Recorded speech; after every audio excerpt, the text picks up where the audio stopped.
Newburgh City Council meeting for February 26th to order. So this is going to be a joint work session of the Planning Commission and City Council. I will call the roll for the City Council first, then would bear upon Vice Chair Chris Wright to open Planning Commission, as Jeff Musall is not able to be here tonight. Councillor McBride. Here. Councillor Wheatley. Here. Councillor Yarnell Holloman. Here. Thank you. Councillor Kilburn. Here. Mayor Rosacker. Here. Councillor Olson. Here. Councillor Carmen. Here. Vice Chair Wright. Here. I need you to open the Planning Commission side. Planning Commissioner Chris Wright opening up the work session for City Council and Planning Commission for February 6, 2023. Thank you. Commissioner Capri. Commissioner Dale. Here. Commissioner Quinn. Here. Jeff is gonna try and zoom in, but it's tax season. Commissioner Chris Wright. Here. Commissioner Newton Curtis. Yeah. Commissioner Griffiths. Here. And student Avery Hansen is unable to be here tonight. At this point, you want to rise for the Pledge of Allegiance.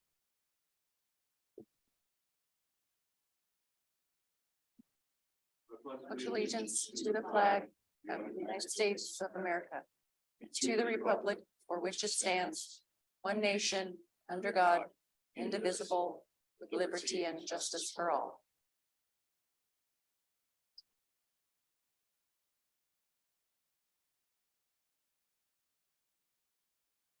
Good evening, everybody. Today we have a joint session of the Planning Commission as well as the City Council. We have a lot to go through, so we will move right along.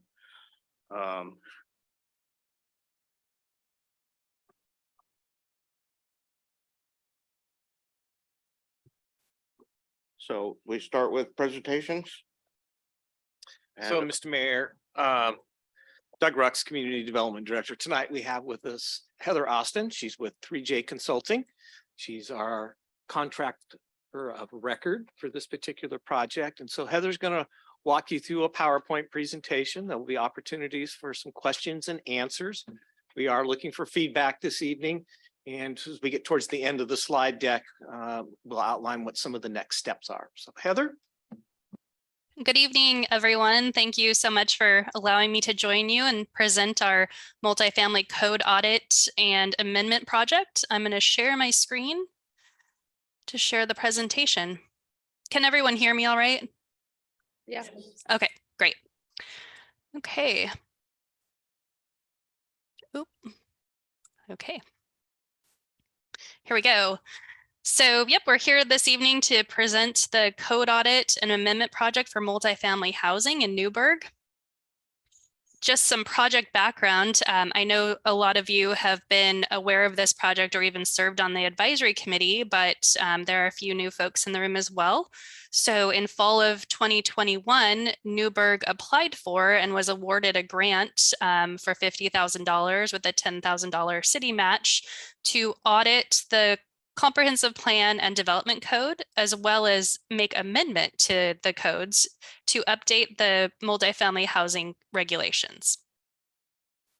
The scope of the project is these easy 8 pieces. We started with an introductory citizens advisory committee meeting, after which on the left, we audited the comprehensive plan and the development code to see where we could make amendments to bring the code and the comp plan into compliance with clear and objective standards.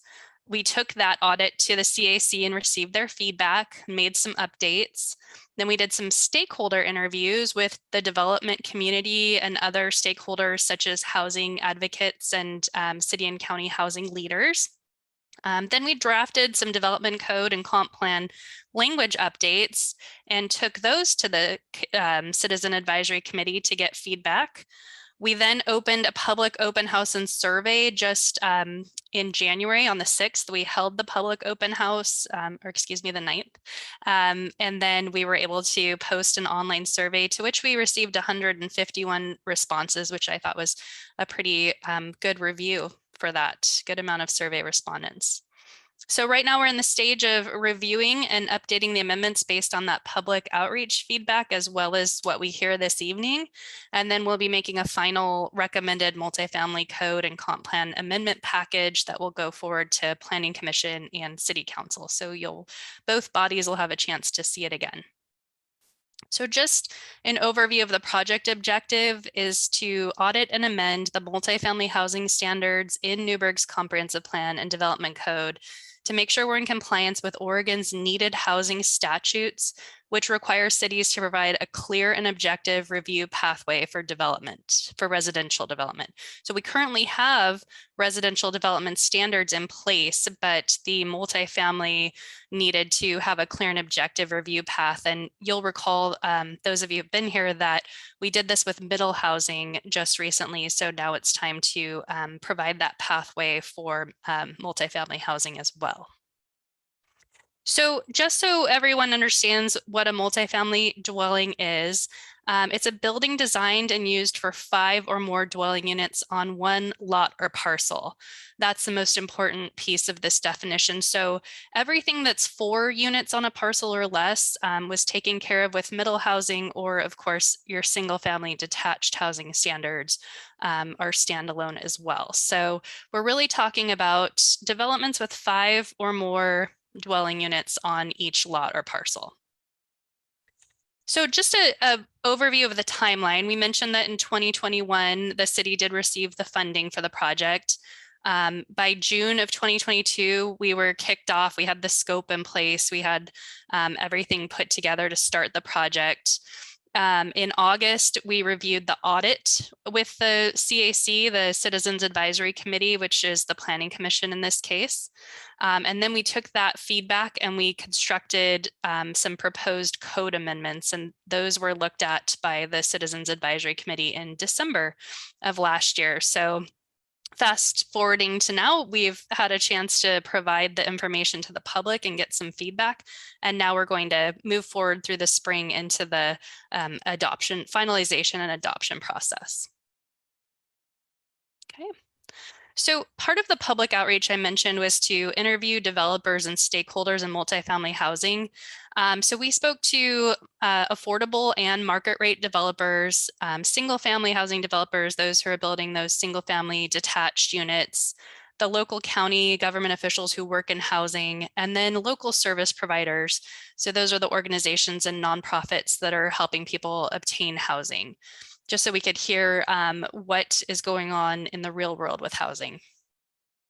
And what we heard was probably not surprising that housing costs are higher than is attainable for a lot of people in Newburgh, that generally there was support to increase the amount of units that we could build onto a site, but that there are some recognized difficulties with doing so.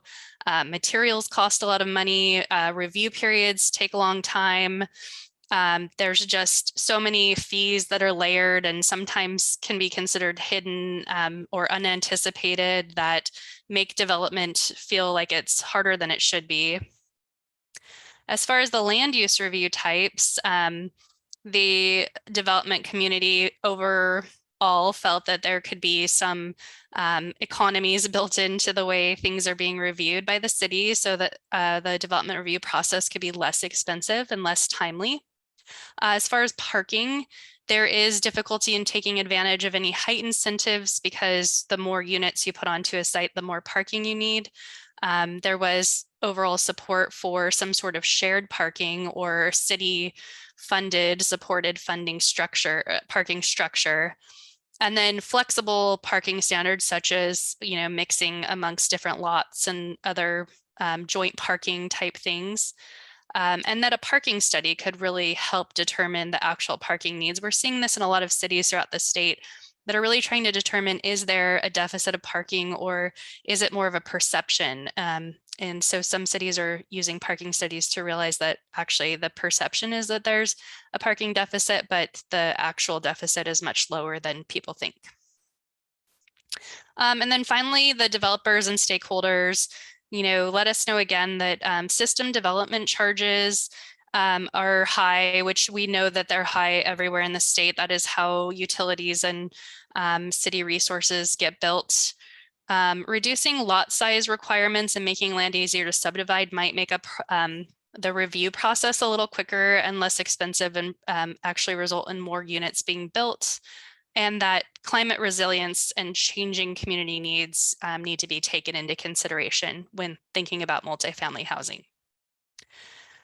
So that is the public outreach part. That was the developers and stakeholders. Toward the end, I'll talk about what our survey results were, because we got those in after we prepared this slideshow. So I'm going to pause the public outreach portion for a second and talk about the actual proposed code amendments. So we really looked at 3 different categories: parking, clear and objective design standards, and the land use review type. So how we actually look at these and approve them at the city. For parking, which of course is the one that probably got the most comments on the survey, we currently have what's on the left. A studio or 1-bedroom apartment requires 1 parking space per unit. A 2-bedroom requires 1.5 per unit. 3 and 4 bedrooms, 2 per unit, and 5 or more, 0.75 per bedroom per unit. As well as 0.2 spaces per unit for visitors, or you can think of that as 1 space for every 5 units as a visitor space. So there are some ways to consolidate this to make it more understandable, easier for staff to apply. One thing that you could run into is, someone building a dwelling that has an office space that's not a bedroom, but becomes a bedroom, or is a bedroom and becomes not a bedroom. So doing it by bedroom has been problematic for being able to really track these over time. So the suggestion here is to change it to 1.5 spaces per dwelling unit, which is the same as what you would require as for a 2-bedroom multifamily dwelling unit. And then keeping the visitor spaces the same, because those do make sense for visitors. So I put together a few scenarios to try to help make that a little more tangible. In this first one, it's a 24-unit multifamily building. There's 12 3-bedroom units, 6 2-bedroom units, and 6 1-bedroom units. In the current required, the minimum parking spaces would be 39. But as proposed, with 1.5 per unit, you'd be looking at 36. So it is a 3-space deficit over what's required now, and both would require 5 visitor spaces. But then you look at a second scenario where you have 32 units in a multifamily project. And again, these are totally hypothetical, but somewhat based on market reality. You'd have 16 2-bedroom units and 16 1-bedroom units. This might be a type of development that's maybe closer to downtown, more geared toward younger folks or retired people, less geared toward families. Your current minimum is 40 spaces for this type of development, but as proposed, because again, there's more spaces required as proposed than would be required under the 1-bedroom unit, you actually have 8 more spaces required under the new proposed scenario. So it's not, we're not proposing a blanket reduction in parking standards. We're proposing clarification and making it easier to implement, but still keeping the parking requirements fairly similar to what's in place today. And then just as a third example, a 20-unit development, maybe 10 3-bedroom units, 5 2-bedroom units, 5 1-bedroom units, currently requires 33 spaces.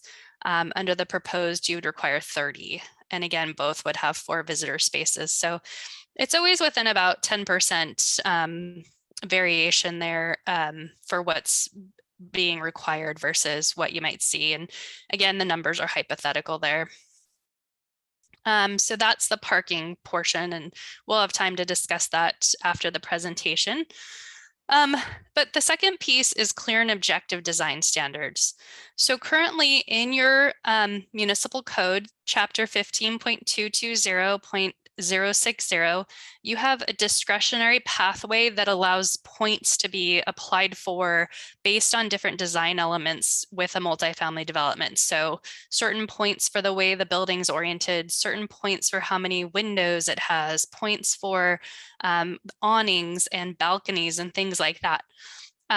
But it's not clear and objective. It's discretionary. There's different ways you could obtain approval and different point categories for things. So we are recommending that you keep that because it's an option. So if someone wants to come in and do a development that doesn't clearly meet the new clear and objective standards, they would still have the ability to come before the planning commission and make their case and meet the discretionary pathway. So what's new would be a table that would be the objective design standards. And in going through that objective pathway, a project would be required to meet all of the standards. So we'll go through each of those standards so you'll have an idea of what that looks like. The first is private and shared open space. So currently, we would definitely maintain our existing code provisions for where it's located and how much is required, which right now 48 square feet of private outdoor area is required for each ground level unit and 18 square feet private storage for every unit, whether they're ground floor, second story, third story. And then shared open space, so this is shared amongst everyone, is for 1 or 2 bedroom units, 200 square feet per unit, for 3 or more bedroom units, 300 square feet per unit. As proposed in the code language that's in place right now, we are suggesting a 50% reduction to the required on-site open space if a project is within 1/4 mile of a public park as measured along a pedestrian route. Okay. Site vegetation, we're just proposing that we maintain the existing code provisions because they are objective and they are numerical. So they're very easy to apply and to assess and to make sure that they're being met. Very objective. For vehicle parking, and this is not related to the amount of parking spaces, we already covered that, but this is speaks to where the parking is located on the site, that it's not between the building and the street, and that when it's on the side of a building facing the street, it's not taking up more than 50% of that frontage. So we're really kind of trying to bring the building forward and push the parking back and bring more eyes on the street and more building design toward the front. And then requiring 0.5 foot candles illumination for parking areas for safety. Outdoor furnishings are currently an option in the discretionary review pathway, and we wanted to make note that we will continue to make them an option that you can provide them, but that they're not required on this clear and objective pathway. Building entrances, the clear and objective pathway would require that your primary building entrances be emphasized. So making it obvious where the entry to a building is. I think in this world of deliveries, this is even more important than it used to be.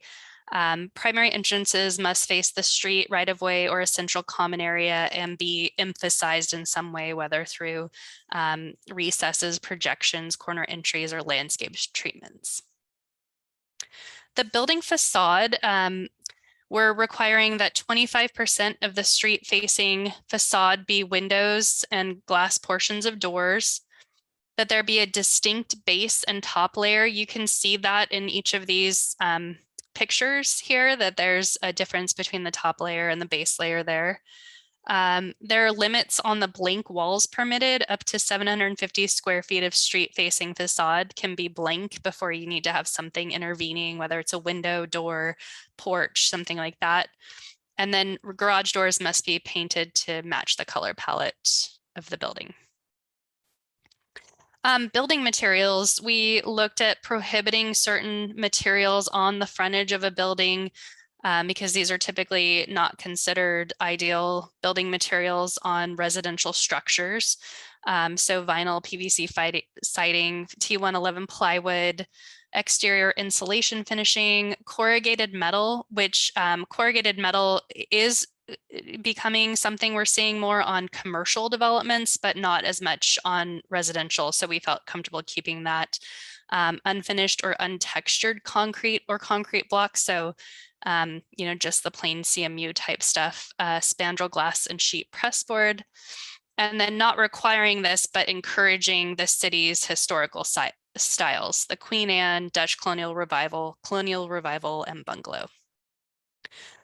Additional design standards are that carports and garages must be located to the side or behind primary structures, that front porches or patios are required at least one main entry, and that when roofs are sloped, the pitch shall be 312 or steeper.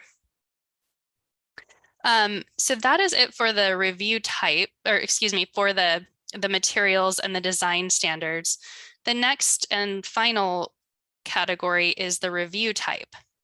This is currently what the city uses to review multifamily projects. So there are no type 1 staff level decisions where you don't provide public notice. But there are, the majority of multifamily developments are processed as a staff level type 2 decision where public notice is given. So that's the zones R3, C3, I, R2, and RP. The only time the Planning Commission currently reviews is when a development is in the R1 zone, and that's because a conditional use permit is required. So as we are proposing that, because there will now be a clear and objective pathway, and it'll be very straightforward whether or not a project meets the code criteria or doesn't meet the code criteria, that providing notice for every single one is a little misleading to say that you maybe have the ability to change the way something is being approved, because if it's meeting all of the standards, it's meeting all of the standards. On the flip side, if it's in the lower density zones, there probably should be an opportunity for a neighboring property owner or neighbor to be able to say the impact or talk about the impact to their area, because it might be greater than in the R3 or C3 zones. So as proposed, we are proposing to make R3, C3, and I zones a staff level, no public notice decision if the clear and objective standards are being met. We're proposing the existing type 2 staff level decision with a public notice for the R2 and RP clear and objective standards, as well as if you're in one of those higher density zones, R3, C3, or I, and you want to use the discretionary pathway where there really would be a chance to comment about how a condition is being placed or how a standard is being met. And then finally, we would expand the type 3 Planning Commission review to not only include that R1 conditional use, but also anything in the R2 or the RP that chooses to go through the discretionary review standards. So really expanding out those review types and bringing some up to that type 1 where the process is a little less expensive and faster because it doesn't require that public notice period, but then making sure the Planning Commission is seeing those that might have the most impact, and that anything in a type 2 or type 3 neighboring property owners and residents are getting notice of that. So that is it for the review types. I mentioned that I would give a brief update of the public outreach. And again, this slide presentation was made before we had a chance to close the online survey. So what we heard, we had the virtual open house on January 9th. We heard the perspective of a current multifamily housing resident, and that resulted in us updating the language regarding how to measure for distance to a public park based on that virtual open house. The online survey we used as a tool to ask questions about support or opposition to the proposed changes. So parking, not requiring outdoor furnishings, prohibiting certain materials on building frontages, distance to parks and open space, and the review types that we just discussed. So generally the respondents, and again, there were about 151 respondents, more than half of the respondents either supported or felt neutral about changing the parking standards, felt supported or felt neutral about not requiring outdoor furnishings, and felt supported or felt neutral about prohibiting certain materials on the building frontages.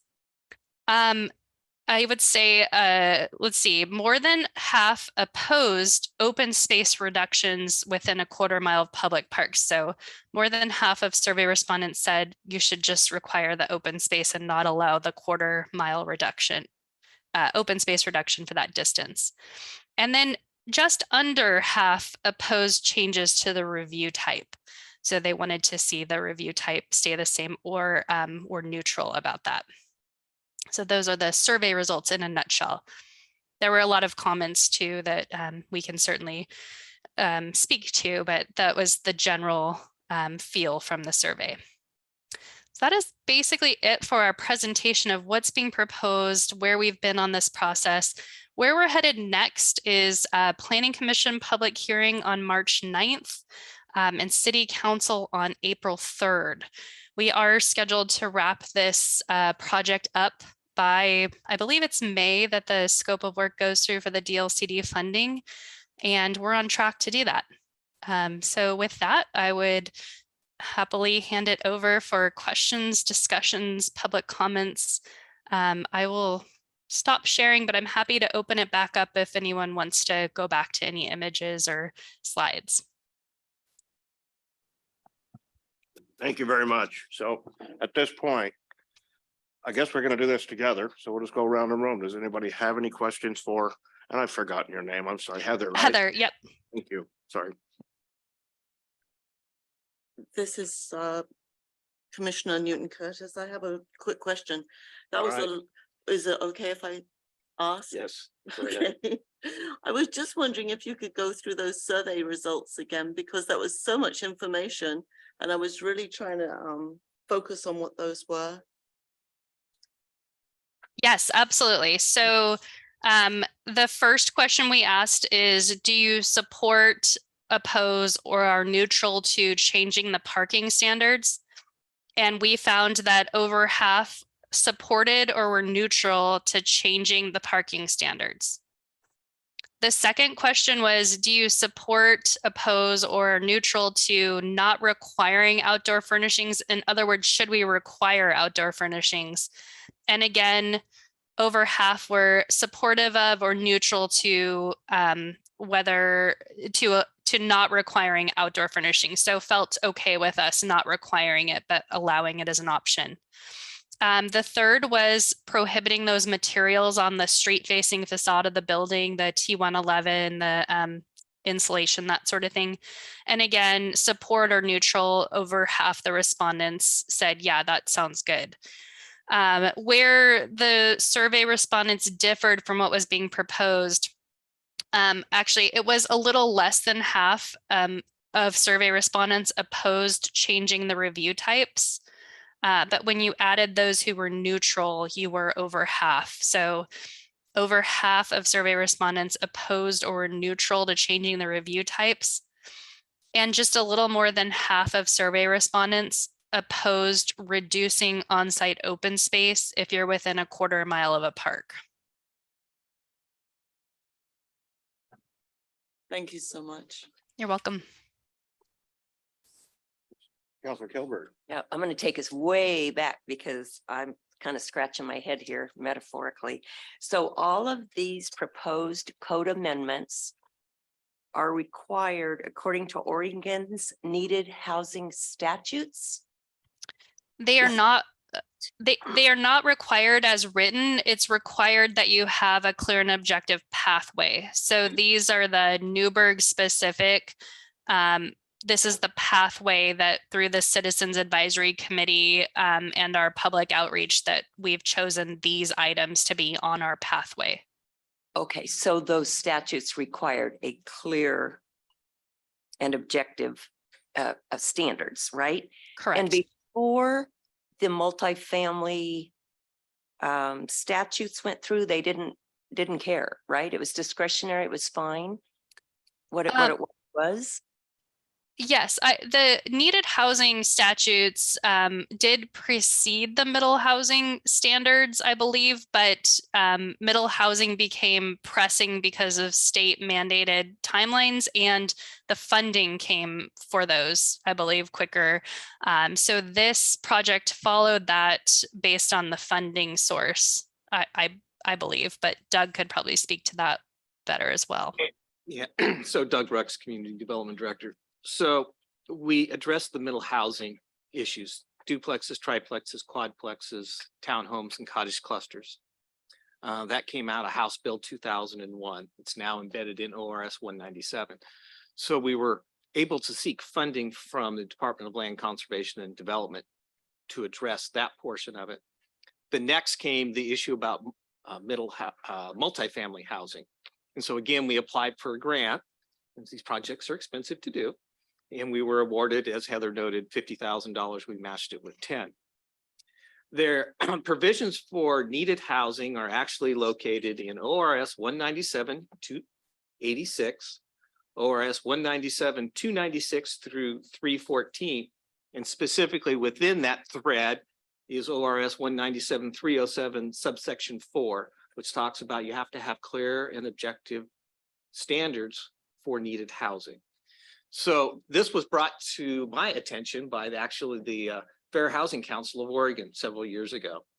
And so one of their representative reached out to me and says, Doug, you're not complying with state law. And I admitted, yes, I know we're not. Our multifamily standards are discretionary in nature. But given the workload, we had to deal with middle housing first. So now we're dealing with the multifamily. So we were able to get those grant funds and hired 3J Consulting to assist the Citizens Advisory Committee, which was the planning commission for this based upon direction from the former city manager. So we followed through with all of that. So we're trying to comply with state law. Thank you. So when Heather, you're saying we require, this is the work of the Citizens Advisory Committee, Planning Commission, along with you, you're the 3J firm, right? To recommend these things for Newburgh. That is correct. Planning Commissioner Wright. After looking at some of your scenarios, parking scenarios, thank you. I now kind of am looking at that 1.5 unit as not being good for every scenario, especially the 1 bedroom. And I think we should propose of keeping 1 space for the studio and 1 bedroom versus the 1.5 unit. And maybe also keeping the 0.75 for the 5 bedroom. Question is, by law, do we have to keep the 0.2 visitor parking as well? No, that is not required by law. Would it be a possibility to put that down to 0.15? You can set any level of visitor parking for your multifamily code that you, the city, decides to place. Okay. I'm just was looking at your 1 scenario, that they had the 1 bedroom. And there was 16 1-bedroom units, and with 1.5, that actually created more proposed than currently required. And is this for multi-housing only? This doesn't affect the potential parking regulations for any other categories for the city? These would only be changes to multifamily housing. That is correct. The HB 2001 middle housing standards required that the city require no more than 1 parking space per dwelling unit. Does any of the other commissioners or counselors have any thoughts about specifically like the 1 bedroom and instead of having the 1.5 unit? Because that's the one thing I wrote down is the 1.5 is a nice simplification, but I think it yielded an unexpected result. So if they build more small family or individual apartments, you suddenly balloon out on the parking, and I don't think that was intended. So if that's the right answer, to go with something for 1 bedrooms and then scale it out otherwise. I noticed that as well.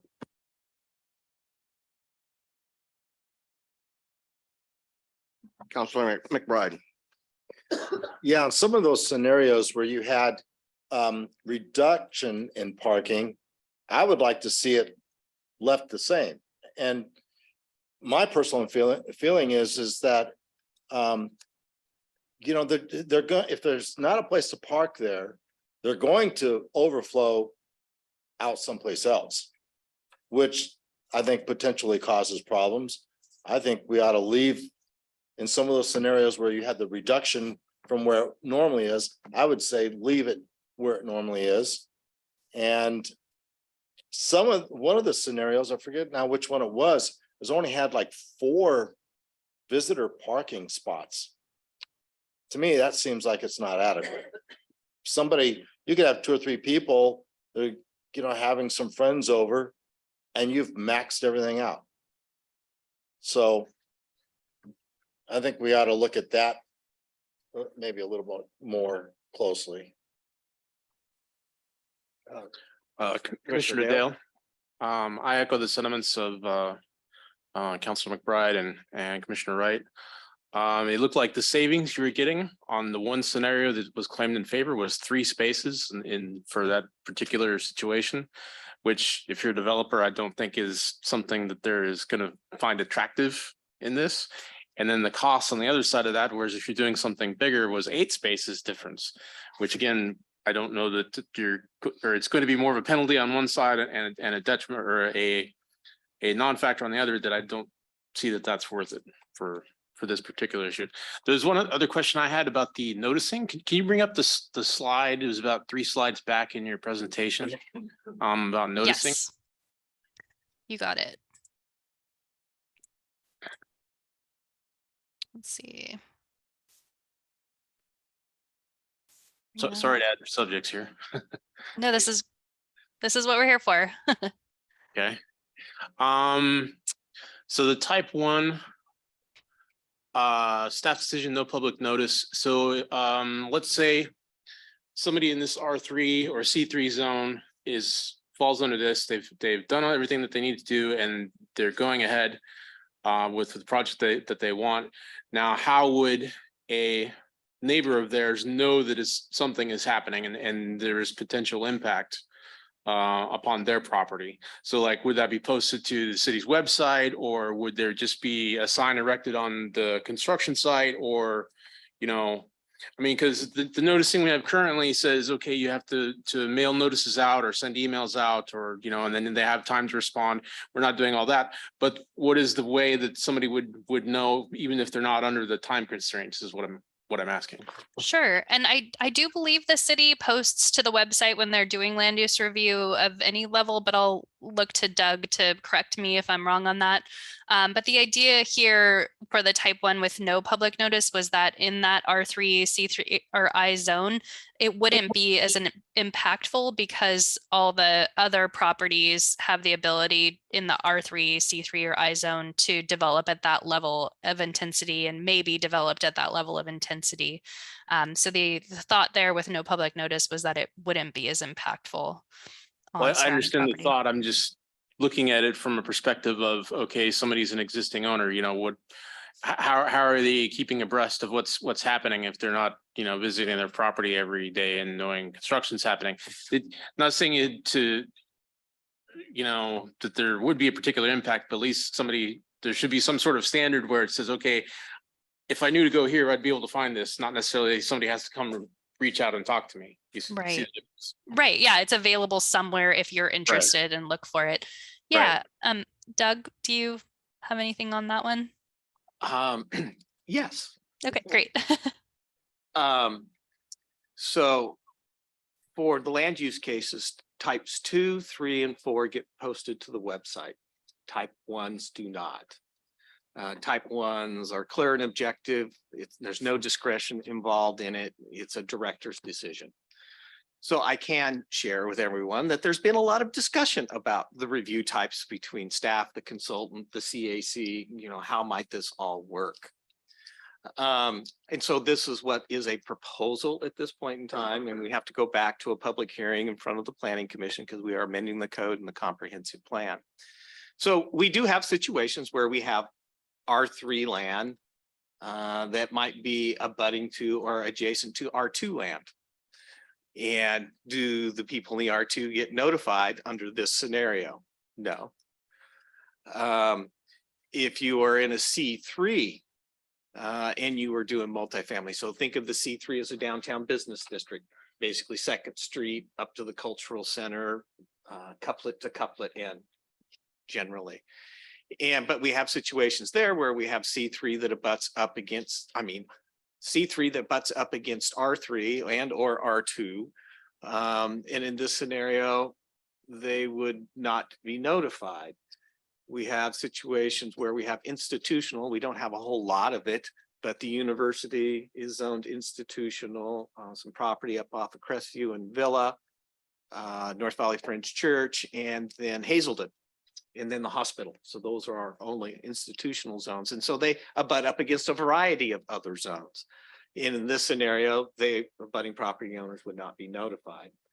So one possibility is that, the city council and the planning commission could look at this and provide some feedback and recommendations to staff, which we would then modify the proposal and take back to the planning commission. The planning commission would look at that. They end up making a recommendation to the city council. City council is the one that makes the final decision on what the modified regulations would look like. Thank you, Doug. If I just may add my comment to that, I think this Hang on. proposal, I'm sorry. Let's let everybody have a chance to speak here. Very well, thank you.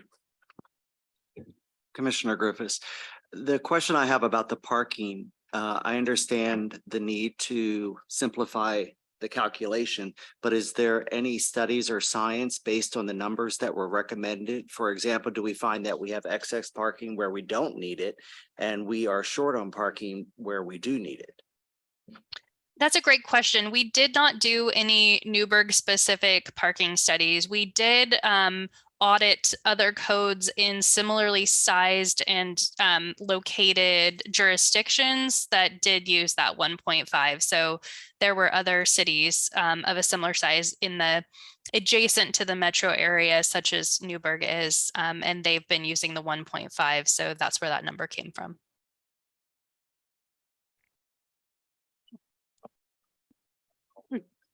Yeah, just to go back to your comment with Doug, the reason there is no public notice is because it's clear and objective. You can let people know, but if they meet the requirements, there is no ability to prevent the development, if I say it that way. People are unhappy, there's nothing you can do.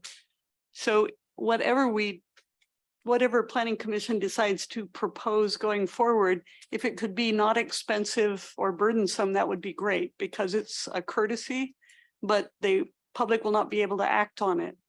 So that was my only feedback there is whatever we do, let's not make it heavy. It's good to tell people, but yeah. If I may, another jurisdiction that I work in more as a day-to-day on-call planner, their type ones do require notice of the decision. It's not a public notice with an opportunity to provide testimony or to appeal in any way, but it is a notice that this decision occurred. So that is one way to do it. And it does not extend any review timelines because it goes out after the decision or, as the decision's being made. So it doesn't require that 2-week or 21-day review period where an application can't be approved before that time period. But I think also, using the online platform can also be very powerful in that way.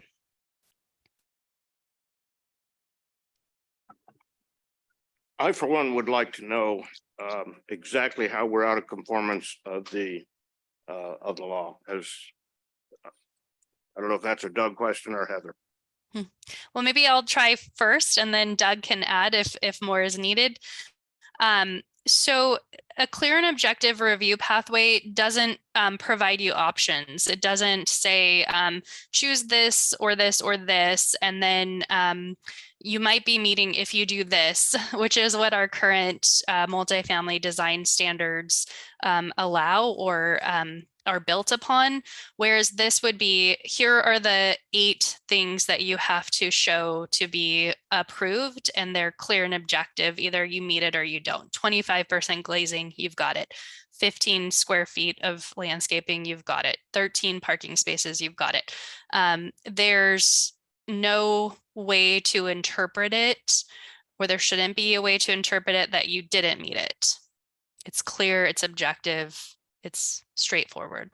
And that's not how the current design standards are written for the multifamily review. Is that? I would suggest in your packet, if you went to page 43, where the table, the new proposed table is located, and if you go to the left-hand column, the left-hand column is our current standards. We've just relocated them, put them in a table. And you'll see lots of words that are subjective in nature.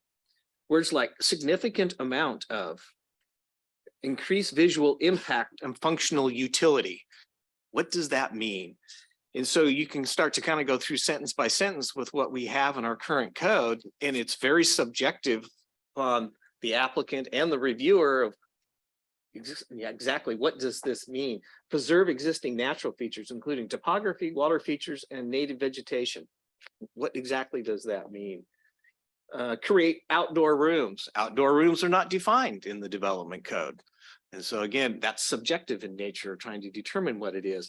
And so as we've gone through this process and after implementing these regulations for the last almost 8 years, there is a lot of subjectivity into those. And for a developer who's looking out, I need to be very clear, what do I need to do?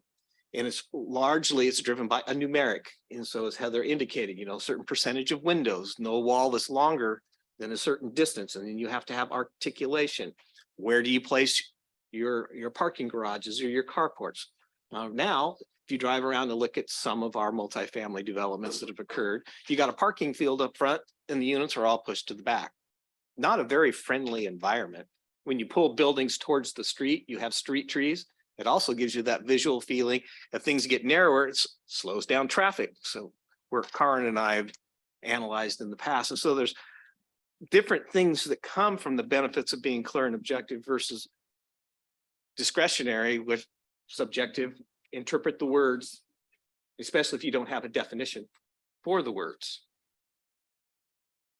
I was just going to add on to what I was saying before. I don't have a particular problem with this, other than to say that just posting it on the website is probably enough. And I think this is probably a good idea for the type 1s. I've got a question about the parking. When you say parking, is that off-street parking or is that on-street parking that's required? It's only off-street parking that's required. So there's no required parking on the street. This is all related to what's required on the site. Now, I may be reading the code wrong, but if I read it correctly, and this parking space on the street is in front of the building and is 22 feet long, it then will qualify as one of those off-street parking spaces. Is that correct? I believe that is true. I'm not That an is- expert on the Newburgh code, but That is correct, is that if you're doing a multifamily development and you are abutting a street, if you have on-street parking, that on-street parking can count towards your off-site parking requirement. So if you had a corner, if that street allows on-street parking, we have streets that do not allow our arterials and major collectors. And so there's not the opportunity to include that public spaces in front of that development. And it only applies to the spaces in the frontage of the property. You can't count parking down the street or around the corner. Now, the other thing that I see is the clear and objective standard. I'm reading from your Primary building entrances shall be emphasized through the use of features or elements such as recesses, projections, corner entries, or landscape treatments. Is that clear and objective in your opinion? It is based on other clear and objective standards that are in use in the state that have been found to be clear and objective. I hear what you're saying, that you could choose any of those and maybe even propose something different. So is it completely clear and objective? I've had those similar thoughts myself, and we could look at that to tighten it up a little more, maybe expand the list and say if it's one of these things and not allow the or such as kind of language. But that language is in use and has been deemed clear and objective in Milwaukee, for example. Yeah, if I may. Going back to the 50% reduction in space, depending upon how many bedrooms, etc. You are only talking about the shared open space, I'm assuming, or are you talking also about the private open space per unit? Thank you for clarifying that. It is the shared open space. So each of the units that are required to have a certain amount of open space would still be required to have that. And then it would be the shared open space, because the idea would be you'd be able to do the recreating that you would do in that shared open space by utilizing your nearby public park. Okay, thanks. I guess you're telling me that the reason we need to do this is because the current law is not clear and objective. And yet the standard for parking on the old standard was 1.5, I believe, per bedroom. You changed that with 1, 2, 3, 4, 5 different things, and you're calling that more clear and objective than what's done here.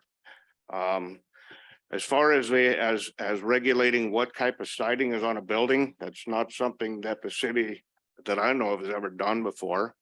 And I'm not sure it's a really good idea, and I don't know why that we would codify that in our building codes. As a builder, what dictates what a builder puts on a house is what's going to make it sell, and things change. For instance, EIFS siding, you say that's not allowed anymore. But that, how about stucco?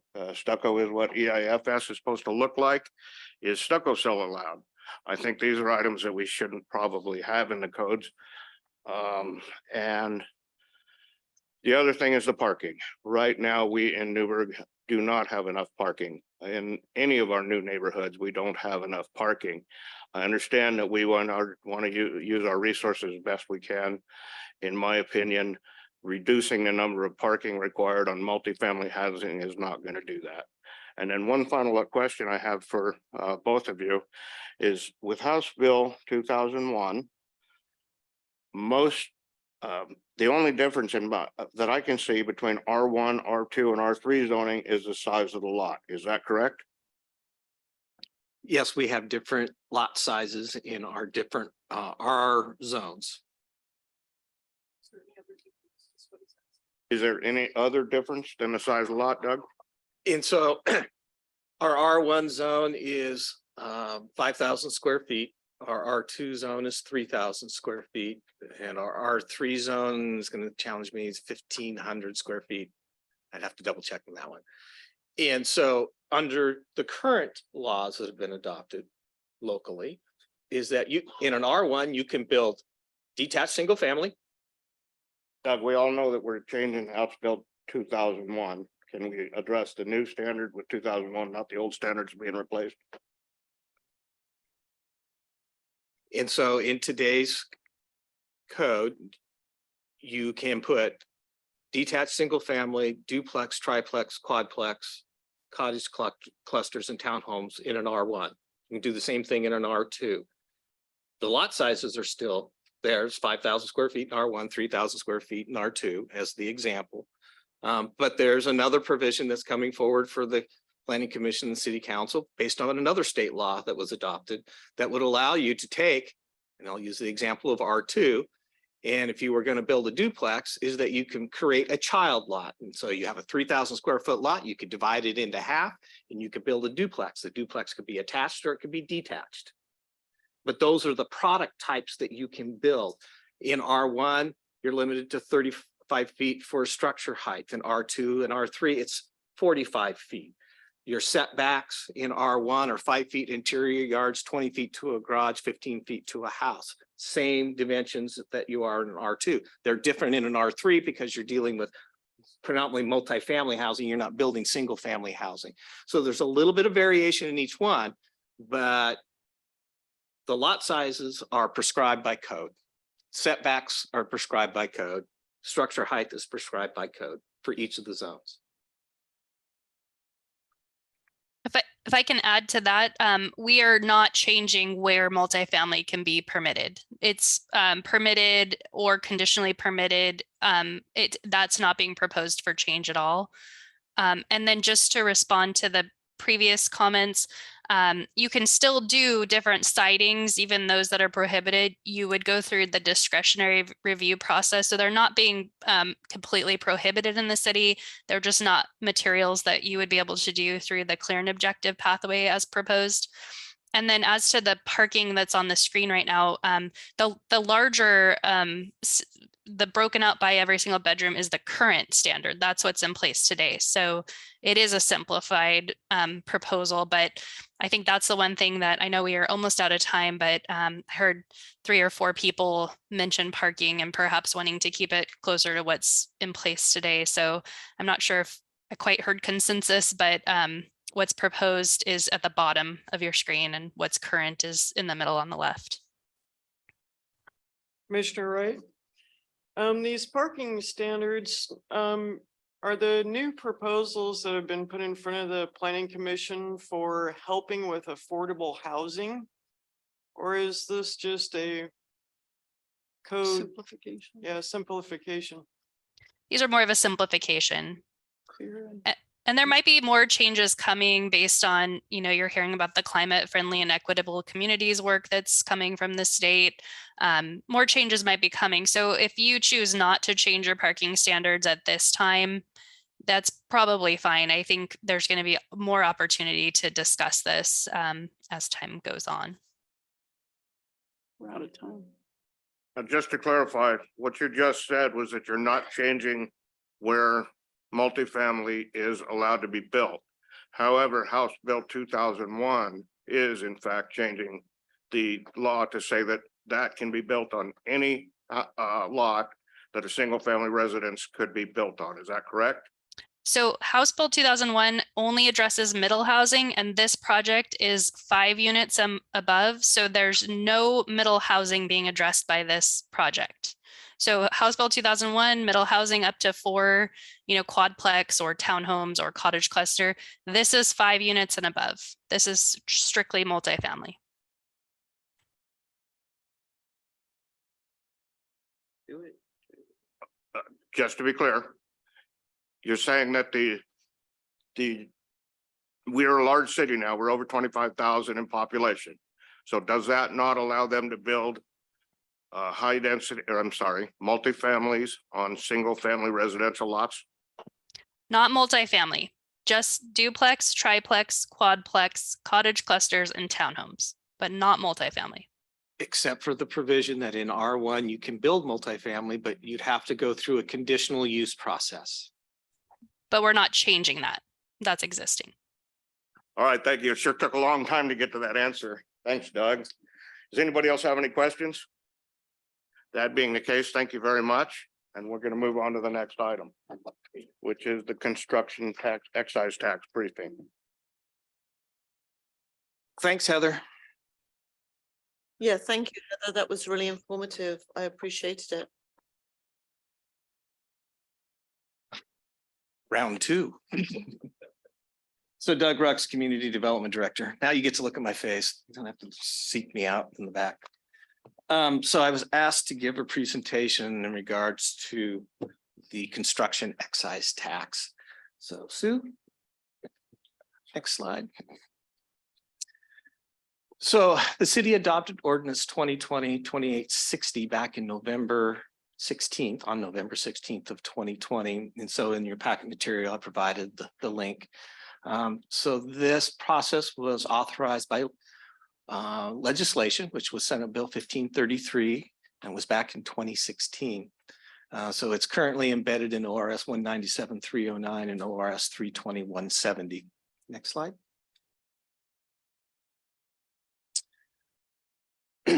So I have to kind of go back a little bit in time. There was a group called Housing Newburgh that met for about a year in Newburgh, and they brought forward some recommendations to the city council, and there was some back and forth that occurred. But there were initially kind of 4 that they brought forward. One was the issue about dealing with annexations in R3 designated lands. And so that is if you have a site that's 15 acres or larger, that after you take out wetlands, is that you have to have 10% of that land has to be designated for high density residential. Accessory dwelling units was something that we had some provisions on, but there was some additional state law to address those. And so we did that work and completed it. The Housing Newburgh group also identified construction excise tax as a potential program. And then early again, back this is 2017, was the missing middle housing stuff, which as the mayor alluded to in our previous presentation was part of House Bill 2001. Next slide. So we were directed to start research. So we did that back in January of 2019. We looked at various jurisdictions. So in your packet of material, I basically kind of pulled the material from back when we went to the city council and included all of that material. So we did the research and we were looking at other jurisdictions who had implemented a construction excise tax. It is an opt-in state statute provision. It's not mandatory. And so we looked at 10 cities. Some of those that are on that list is Milwaukee and Tigard. We stayed away from Portland because it's different. We looked at Hood River as some examples. There have been other communities since that have adopted a construction excise tax. Corvallis, Medford, McMinnville has now adopted one. The first one to adopt such a program was the city of Bend, actually. And that was before there were any state statutes related to construction excise tax. So we met with the Affordable Housing Commission. We had 4 meetings. They chose to select the model from the city of Hood River and with some modifications. Next slide. So what applies? So it's for new residential structure developments or new additions to residential, and there's a 1% tax based upon the building permit value. The commission also talked about commercial and industrial, which could also have a tax imposed upon it. So again, it's for new structures and additional square footage, and they identified 1%. We actually provide some models of 1%, 0.5%, 1/4%. And so they ran through some different scenario models, but they ended up recommending the 1%. It does not, and this is what's really important, it does not apply to building permits. So if you were replacing your furnace, or you were having plumbing work done, or you're building a deck or something like that, the construction excise tax does not apply. It only is to that new residential or expansion or new commercial, industrial or expansion. Next slide.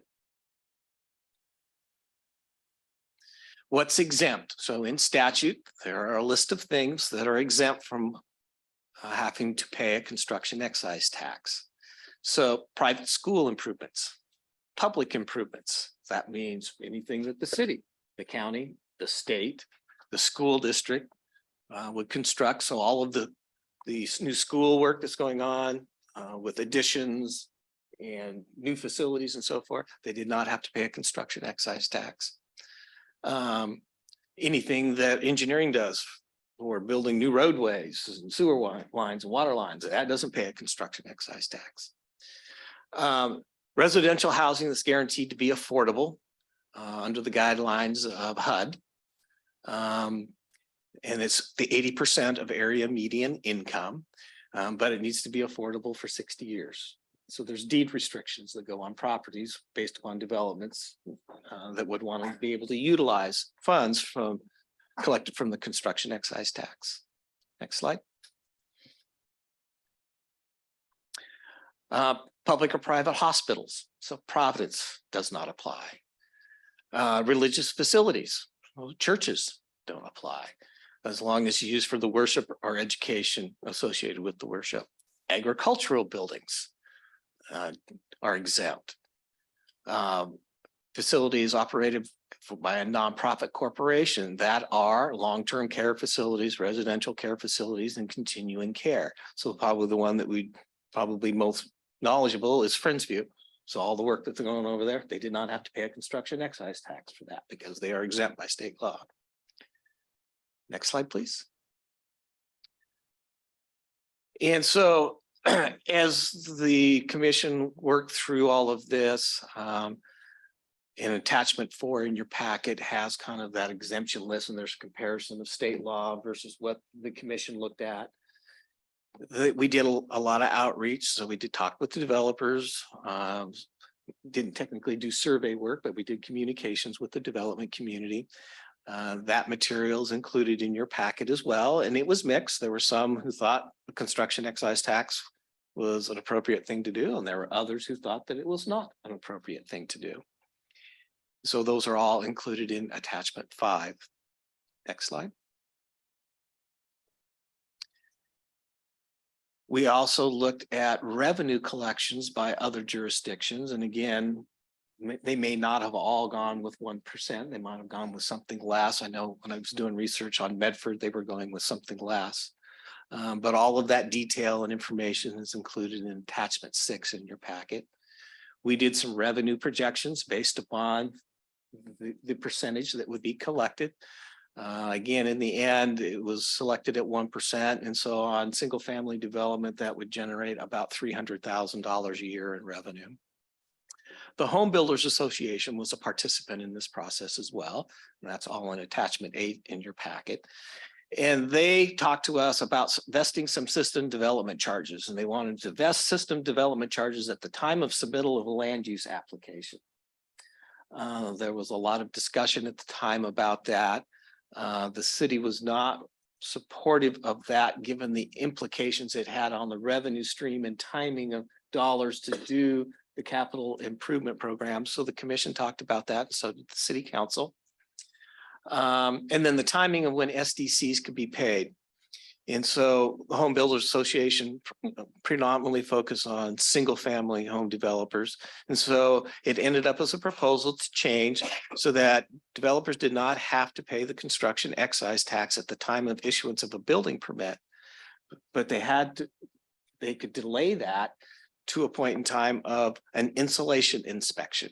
So that saved them carrying cost for roughly 6 months or so.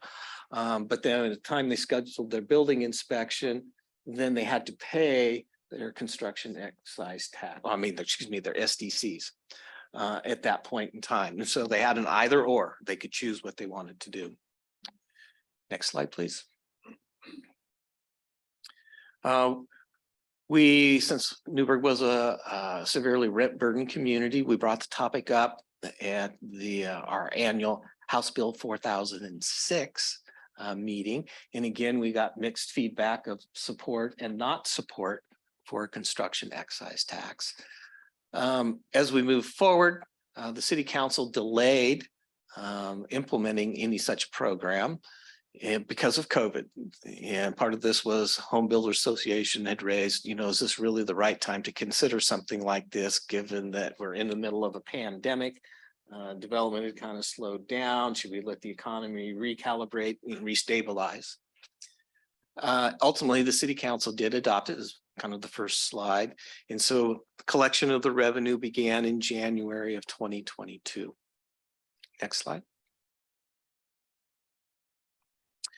So the use of the CET. So of the funds that are collected, 4% are retained for administrative costs. And so part of the housing planner position was funded by construction excise tax. After you take the 4%, then the balance is split as you see on the screen. 50% goes to developer incentives, 15% to the Oregon Housing and Community Services for the first time home buyer program, and 35% goes to fund developer incentives and affordable housing programs. Next slide. Doug, since we're there, so 50% goes to fund developer initiatives and an additional 35% goes to fund developer incentives and, I'm sorry, I said initiatives, it's incentives and affordable housing.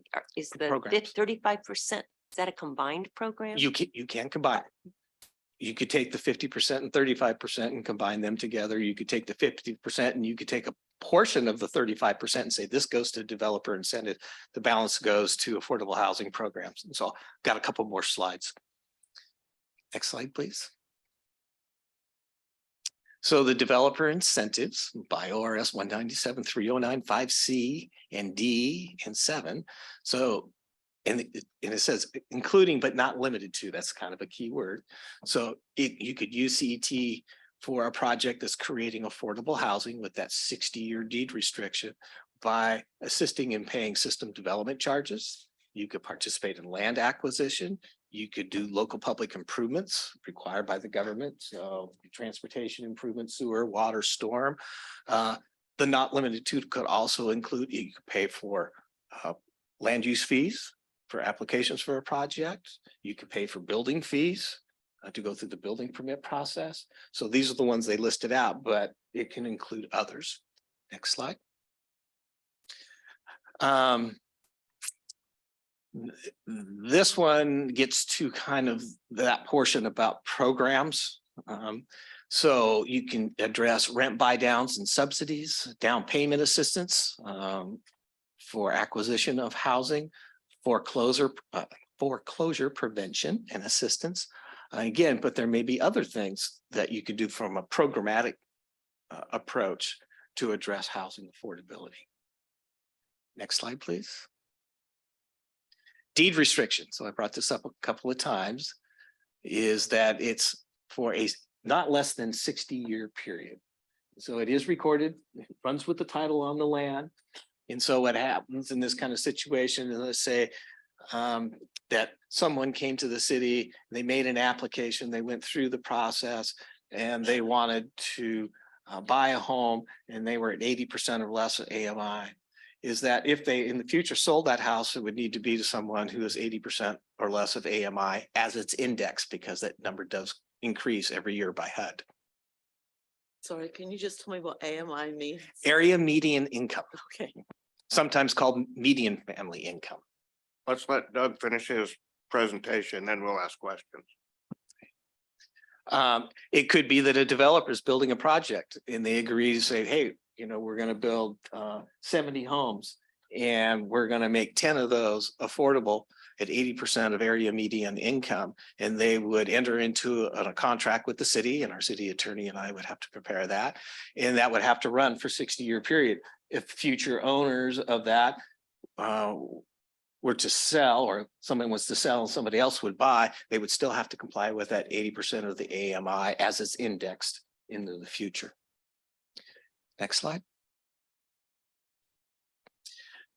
Duration. So through the conversations as we got to City Council with this, and based upon comments from the Home Builders Association, there was a question about, would this kind of just run in perpetuity, or should there be some limitation? So through those discussions, the City Council adopted a sunset provision on this program of 6 years. So essentially at year 5, city staff is going to have to come back to the City Council with a report to identify what the funds have been used for and the effectiveness of using those particular funds. And the City Council at that time could reauthorize the construction excise tax program, or they could choose to terminate it and let it expire at the end of the 6th year. There would be a process to go through to sunset because there's still an ordinance that we'd have to come back, but that's kind of the bookends as part of those negotiations that occurred. Next slide. So we hired our housing planner. One of their tasks was to stand up this program. And so on December 5th of 2022, we went back to the City Council with this called a NOFA, which is a Notice of Funding Availability, to go out for a solicitation into the market for developers who would be interested in accessing the CET funds to build affordable housing units within Newburgh. Based upon the requests that are received, we place that on hold in order to provide the presentation to the new council about the construction excise tax program and answer your questions. Next slide. Some examples. So Crestview Crossing. So if you were to think of the skinny 3-story homes, that's one on Kilches. The construction excise tax they had to pay was just a little over $1,900. The larger homes, which is up off of Willa Kinsey, those are the homes that are selling for around $650,000. They paid a little over $3,000 per unit for that construction excise tax. Edgewater subdivision, which is off of Province Court, so it's south of Hayes, near the Grange. There's a new one that's in there. $2,300, I'll round instead of giving the specific numbers. Riverlands, which is down off of River Street, just north of the railroad track. Again, those are the skinnier, taller, smaller lot homes, $2,600. River Run, another example. And this is on the north side of the bypass and to the west of College Street, $2,200. And then King's Landing, which is up north, up off of Barber's Way, $3,300. And again, these are based upon the building permit value. So you can't say all homes look exactly alike. Crestview, many of the homes looked exactly the same. But when you get to River Run, is not comparable to the same unit type as in King's Landing, is the same unit type as some Riverlands. Edgewater is building larger homes. Next slide. The fiscal impact. So kind of where we're at in the current budget process is we've collected about $525,000 for the developer incentives. There's little over 122,000 that's been collected that needs to be forwarded on to the Oregon Housing and Community Services as part of their first time home buyer program. I know the question comes up, are they required to spend that money in Newburgh? No, they spend the money statewide. And then the affordable housing programs and incentives and so forth, that apportionment is a little over $367,000.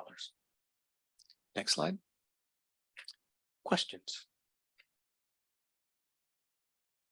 I have one, since it was just the last slide. So I know that they are not required to spend that 100 plus whatever thousand that we send to the Oregon Housing and Community Service in Newburgh. But I know the city of Portland puts a lot more money into that fund. Does Newburgh have access?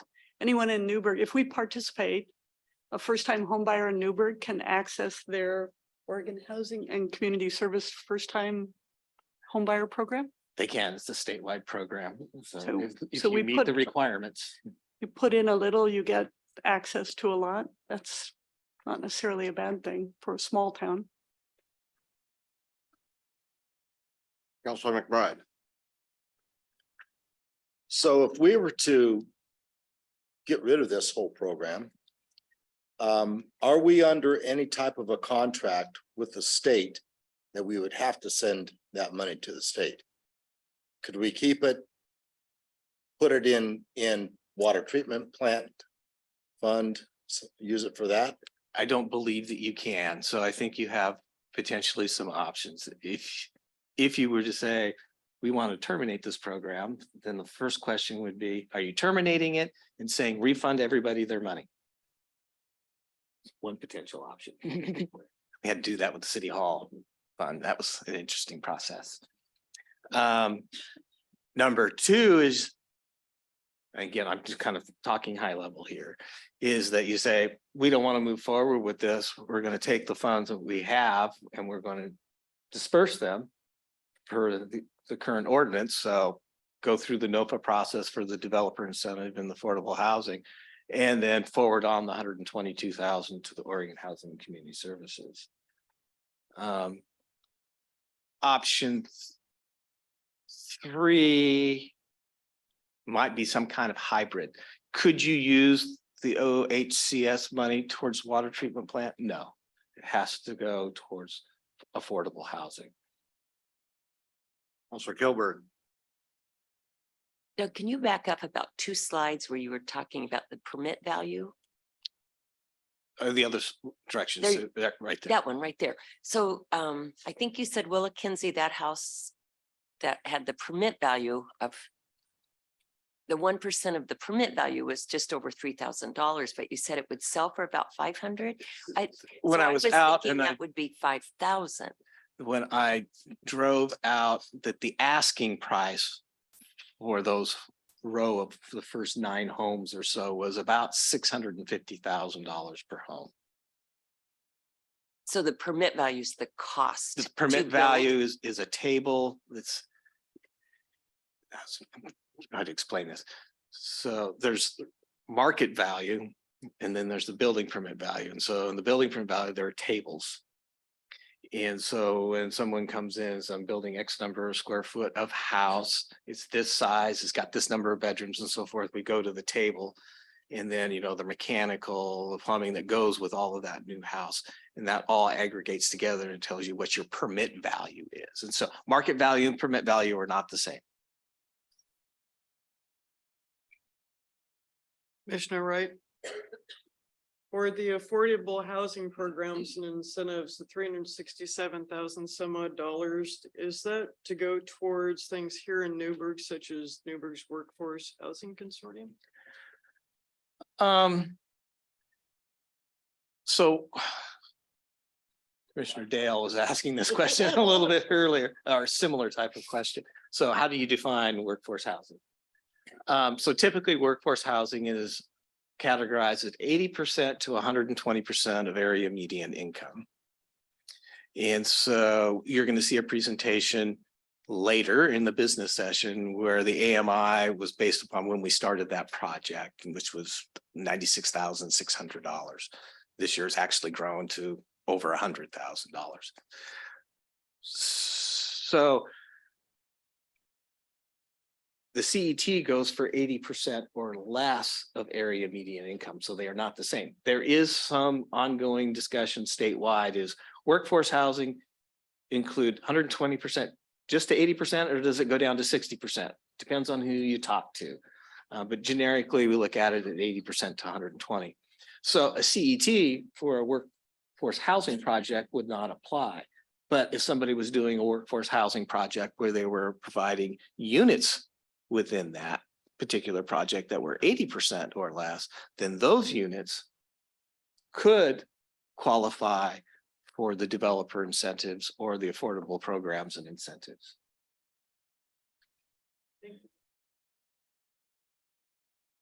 Yeah, please. Tell me your name, That's fine. So this is, state your name for record. yeah, so this is Commissioner Newton Curtis. And just for my own education, again, I'm just trying to wrap my head around all of this.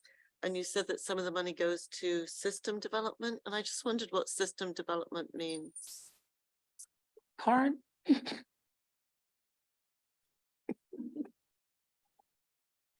Good evening, Karen Hoffman, city engineer. System development charges are one-time fees that are paid by developers to help build public infrastructure, specifically capacity increasing infrastructure, water, wastewater, streets, stormwater. Thanks. So back to the last slide, please. So the 122,000 you said goes to the county to spend as they direct, the state. Okay, who does the $367,000 go to? That would be a decision of the city council. So the way that it was structured is that we would go out for a notice of funding availability for the 525 and the 367. That paperwork has been put together. It was authorized to move forward, but we put that on hold. And if it was to proceed forward, we would go through with that NOFA, we do the solicitation, applications would be made.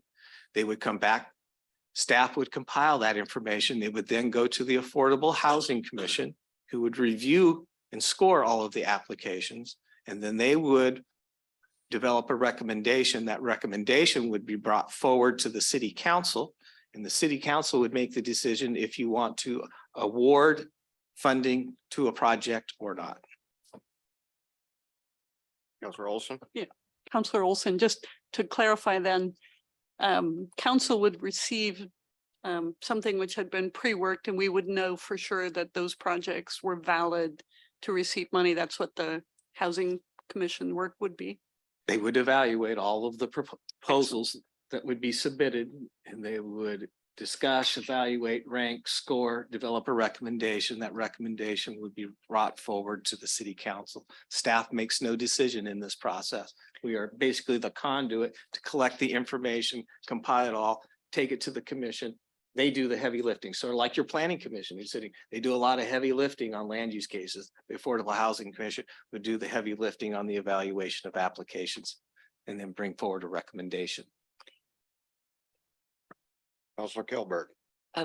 With regard to that recommendation from the Affordable Housing Commission, would we see the applications and their scoring sheets, the commission scoring sheets? You would see it all.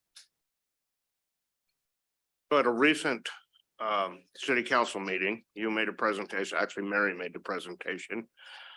I thought that she had indicated that both the 15% and 35% went to state and county. Now you're saying that the 35% stays here in Newburgh? We can use it for Newburgh citizens? The 50% for developer incentives, the 35% for programs and incentives stay in Newburgh. It's the 15% in that mathematical equation, which goes to the state, to Oregon Housing and Community Services. Are there any other questions for Mr. Rouse? Thank you.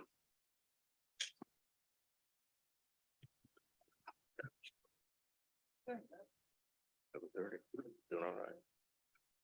Okay, so we're going to conclude the business section. That is it. Work session. I'm sorry, the work session. Thank you. And let's take a 10-minute break. And then we're going to come back for the business section. This meeting's adjourned. Okay, Counselor McBride. Here. Thanks, Ira. Counselor Wheatley. Here. Counselor Yarnell Holloman. Here. Counselor Kilberg. Here. Mayor Rosacker. Here. Counselor Olson. Here. Counselor Carmen. Here. So I see that it's not on our agenda, but shall we have a pledge of allegiance?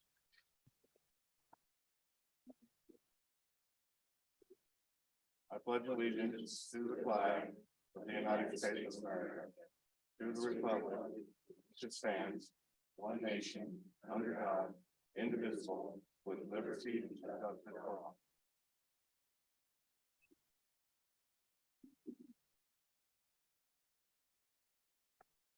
Thank you. Well, item 3A, we have a police department operations report.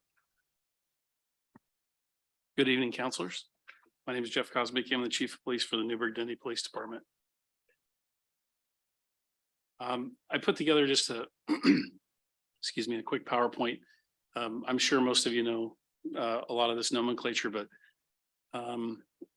you know, it's not really a deep dive. It's just a lot of the stuff that we do kind of on a daily basis. So next slide. We've been accredited. We're an accredited agency. We've been accredited since 2004. You may or may not know accredited agencies are audited. Yeah, I think, am I on the wrong slide?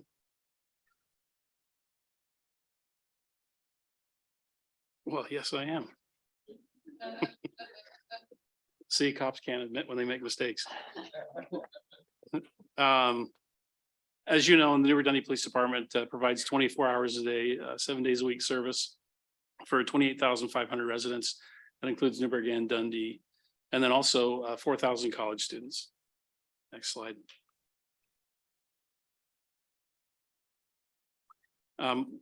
We've been an accredited agency since 2004. Accredited agencies are audited every 3 years to ensure that modern police policies and practices are in place. We also contract with Lexipol. That's our policy management vendor to make sure that our policies are up to date. And our manuals probably 500+ pages on all the policies and procedures that we have.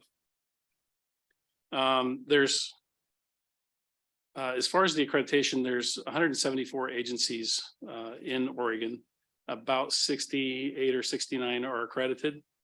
In short, the accreditation is a set of best practices and policies that are verified by an outside agency, which is the Oregon Accreditation Alliance. That again, that happens every 3 years.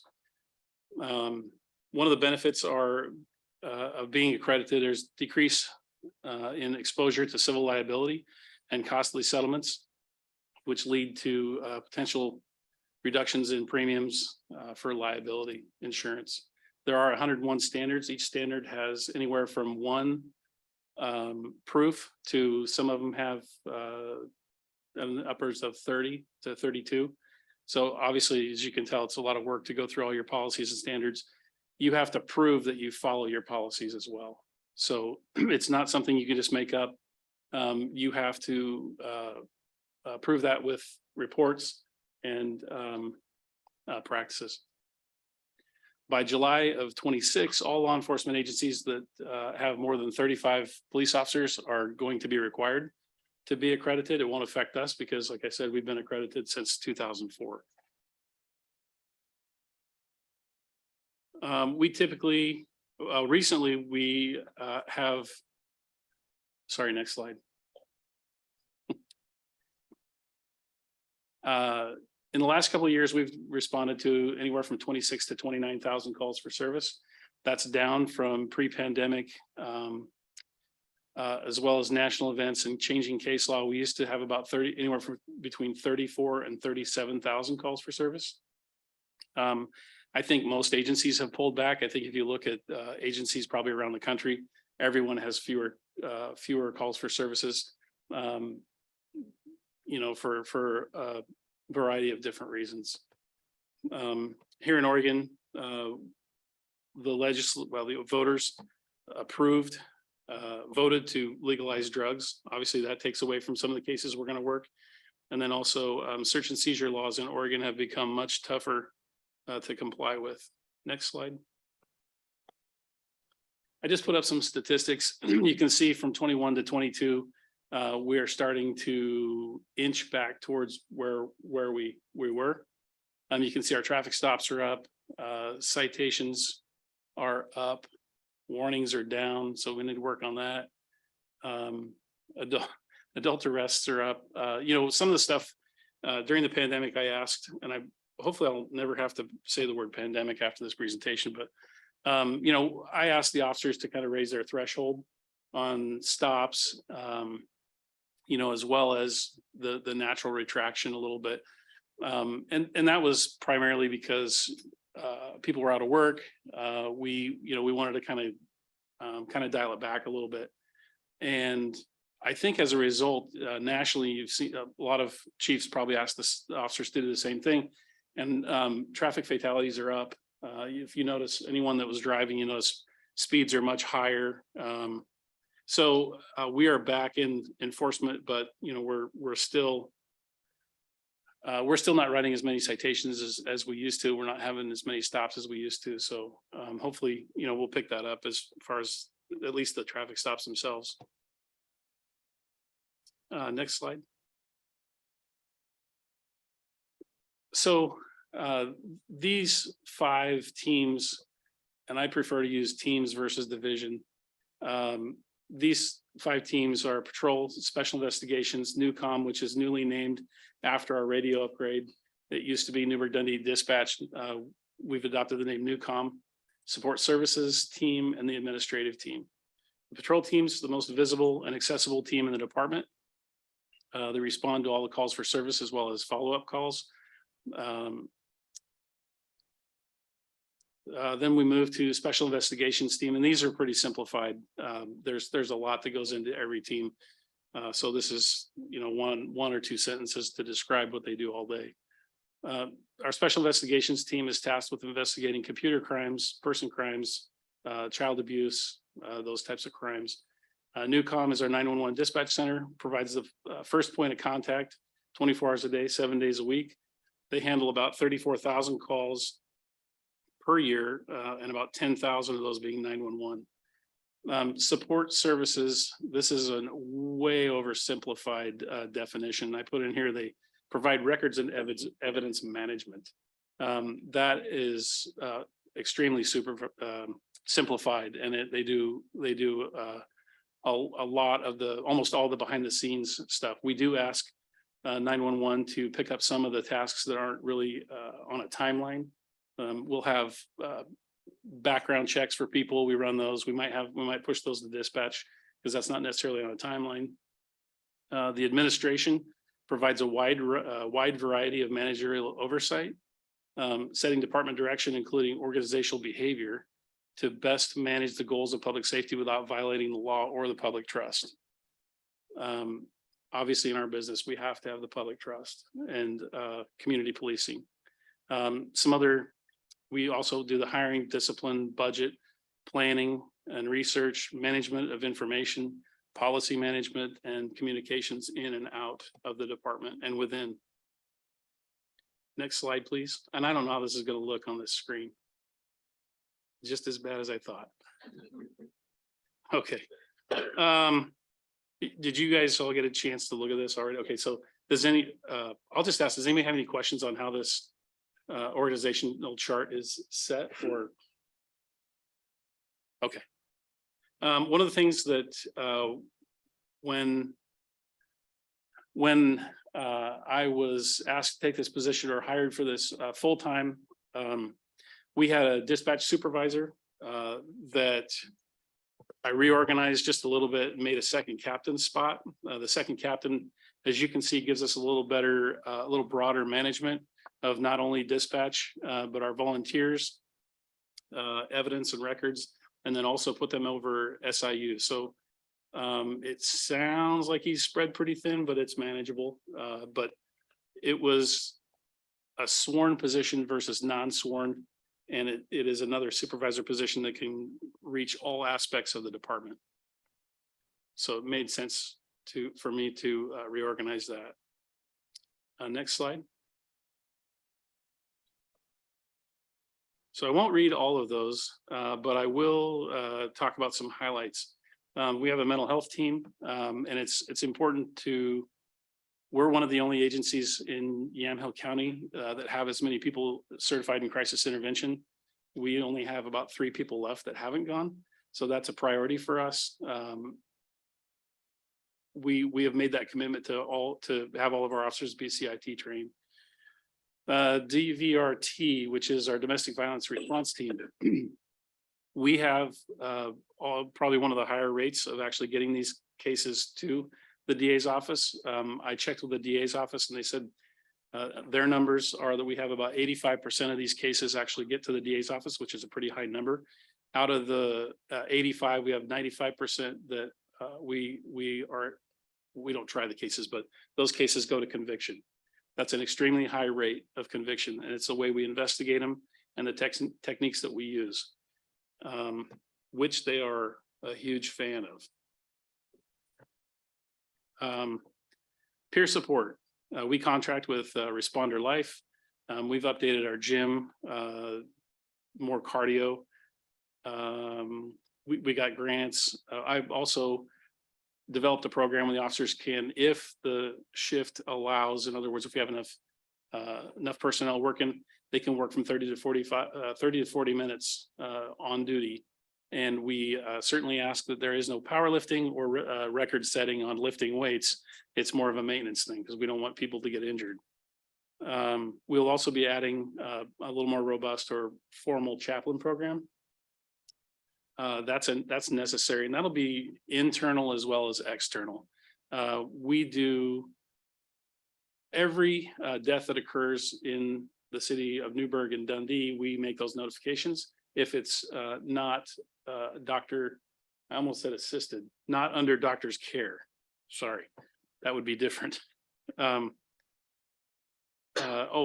just we have AEDs in every single patrol car. We've made that commitment. Probably going to replace those. We also carry Narcan. We have been doing that for about 2 years. So we're not behind on any of those things. Next slide. Oh, does anybody have any questions about any of those other teams? Sorry. Okay. AEDs. Yeah. Okay, next slide.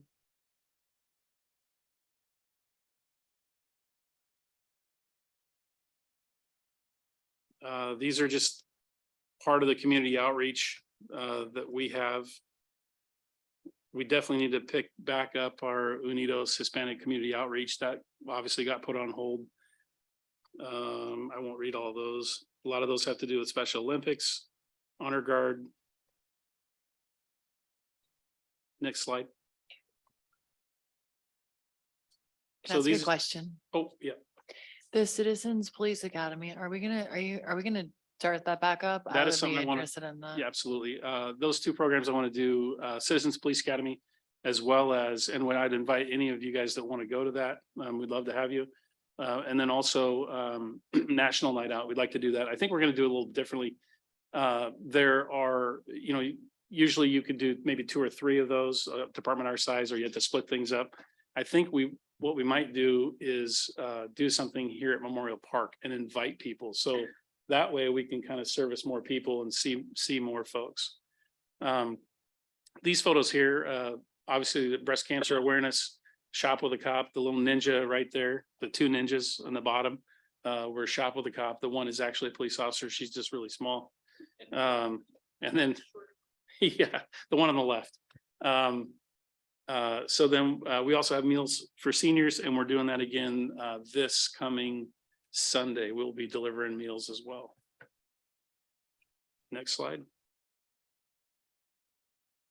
Most of you know this guy, I think.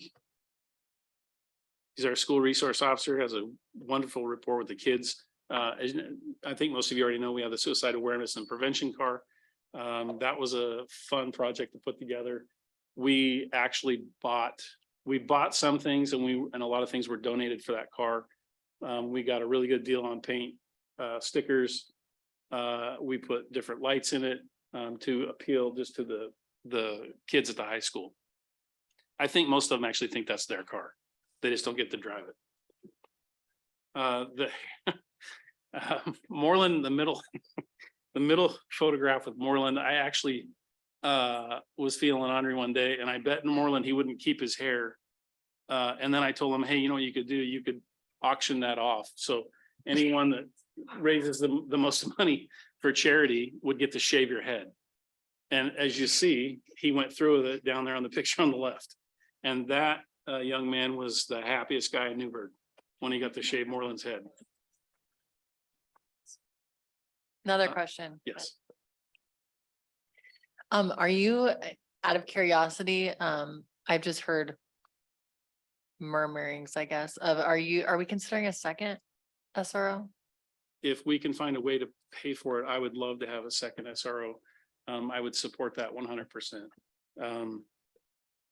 By the time there's a lot of good kids, but the ones that are, on the fringe, by the time they get to Moreland, it might be a little harder to kind of reach them. And there really isn't much in the state that has to do with, banning drugs are legal. We don't really have a lot of negative influence on that or messaging. So I would like to get a program. I've heard the new DARE program, which I'm checking into, has been updated and has a sort of a negative tone, towards drugs and education and that kind of stuff. So I would be looking I will be looking into that. Next slide. These are a couple of our reserves. This is our reserve program. We have 5 reserves. One that is not photoed is actually a clinical psychologist. So, and he, for some reason, wants to come back and be a police officer. So he wants to do it for free. I'm not sure what that says about him if he's a clinical psychologist and he wants to be a cop. So these officers, most of them have, really good paying jobs or jobs they've been working at for quite a while. They put in about enough time, as much time as about 2 full-time police officers. And the benefit for that is not that we abuse their time at all, but they'll come in sometimes, they have to work 16 hours a month. So that's what we require them. They go through the exact same training, not the academy in DPSST, but they go through a reserve academy, which is about the same amount of hours, certifications. They have to do every single thing that a regular officer does. But if you can imagine having an employee that can come in, do everything for 3 or 4 hours, that's a lot of help for us. And again, we don't abuse them. We're very happy that we have them. They're very valuable. They'll do jail transports. I think I mentioned that. Tunes on Tuesday, high school football games, those kind of things that keep the full-time police officers, in taking calls. Next slide, please. Honor Guard, I think that speaks for itself. That Memorial Day, we always put on a Memorial Day service. It's nice to get back to that. Next slide.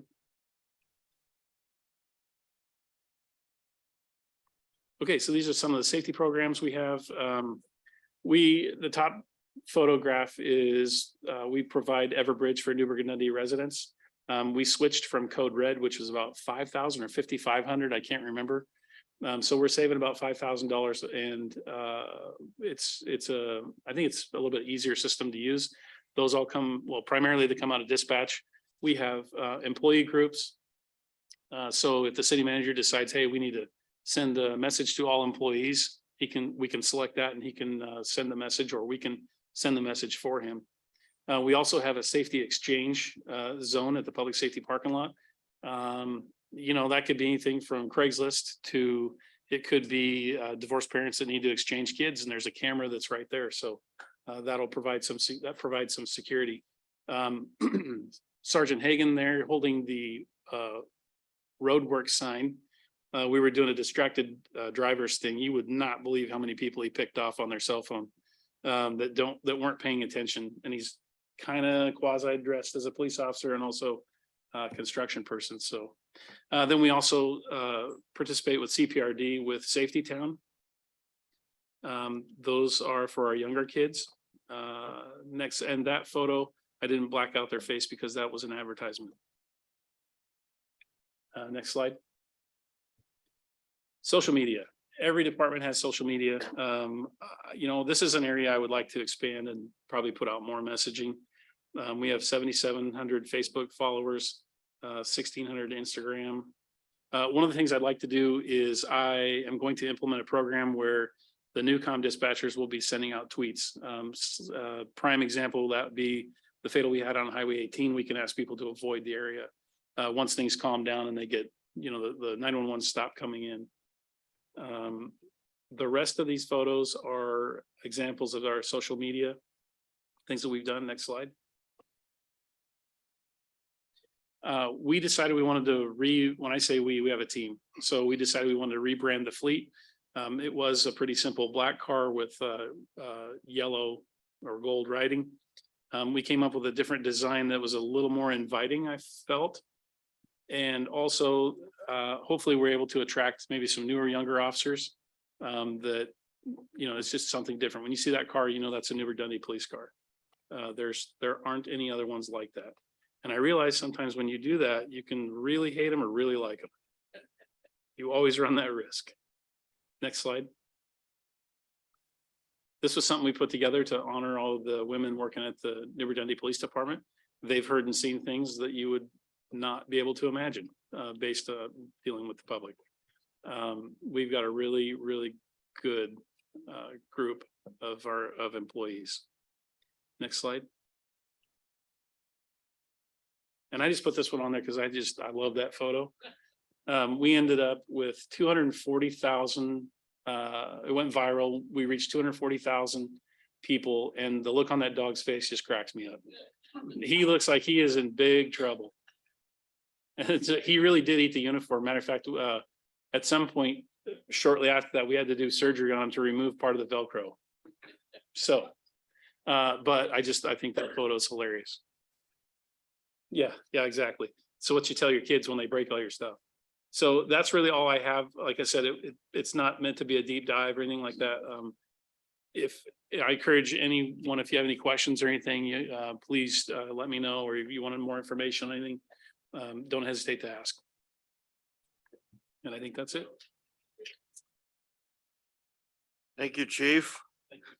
And thank you for giving us the type of public safety department that the city of Newburgh deserves. We appreciate everything you do.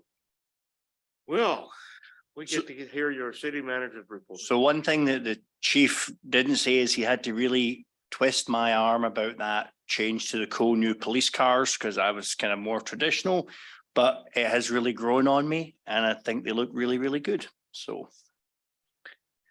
Okay, here we go. Monthly events for January of 2023. And new slide, please, Sue.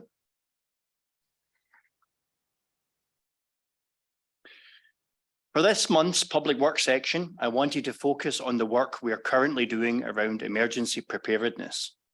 And so here are some of the actions that we've undertaken in the last month.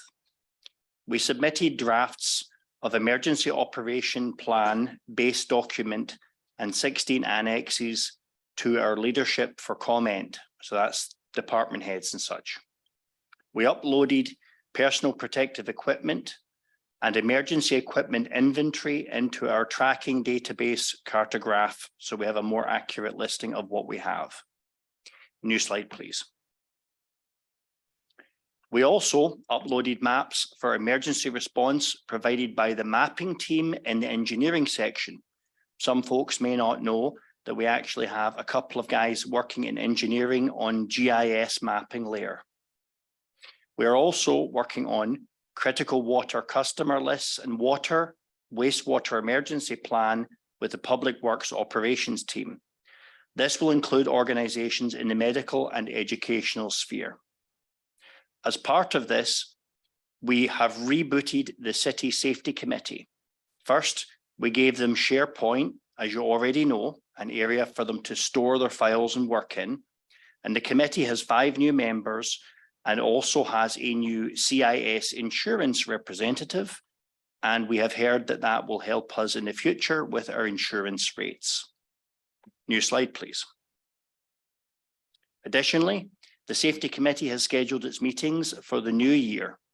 The first meeting, January 5th, 2023, was an orientation for the new committee members and featured an OSHA class.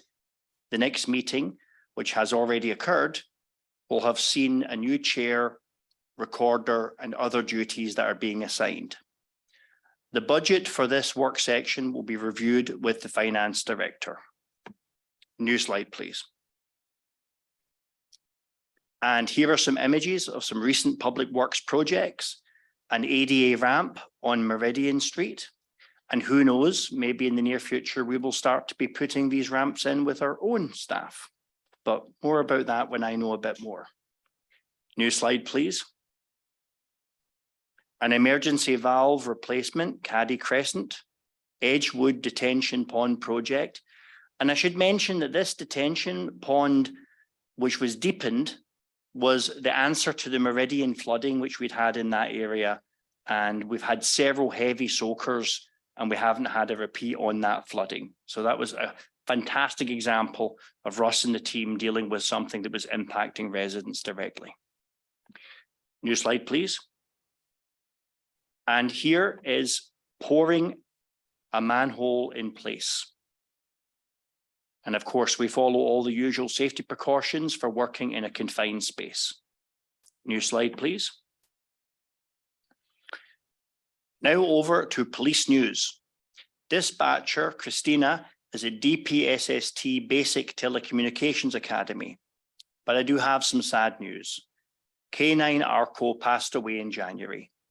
He joined our department in 2010 and retired from police work in 2019 and continued to live with Officer Schoening and his family. He joined him for one last ride in his old K9 police car on June 6th, 2022, as they worked their last shift before retirement. New slide, please. As was mentioned by the chief there, we received our certificate of accreditation again, a long and demanding process, and we get reaccredited every 3 years.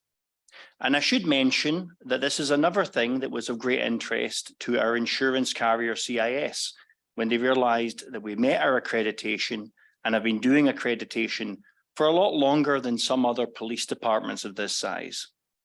Having fully demonstrated its voluntary commitment to law enforcement excellence and living up to a body of standards deemed essential for the protection of life, health, safety, and rights of the citizens it serves, and having exemplified the best professional practice in the conduct of its responsibilities is hereby granted upon the recommendation of the members of the Accreditation Alliance Board. New slide, please.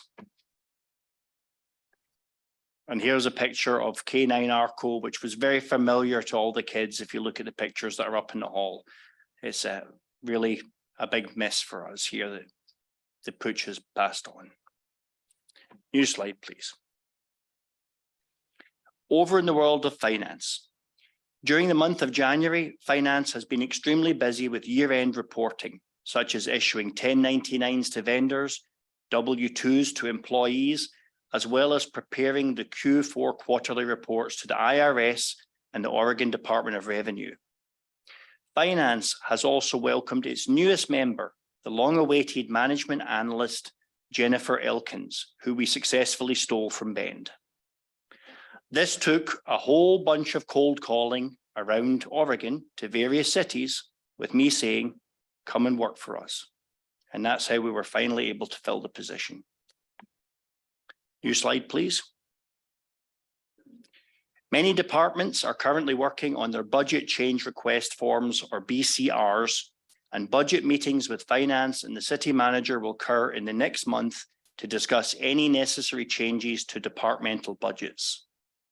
In the world of Encode, utility billing implementation has begun. There is configuration happening to that module, and parallel testing is occurring beginning in February with a go-live date estimated for the end of February. And as you may know, if you've been following these changes, this is just another in a series of modules that are coming out.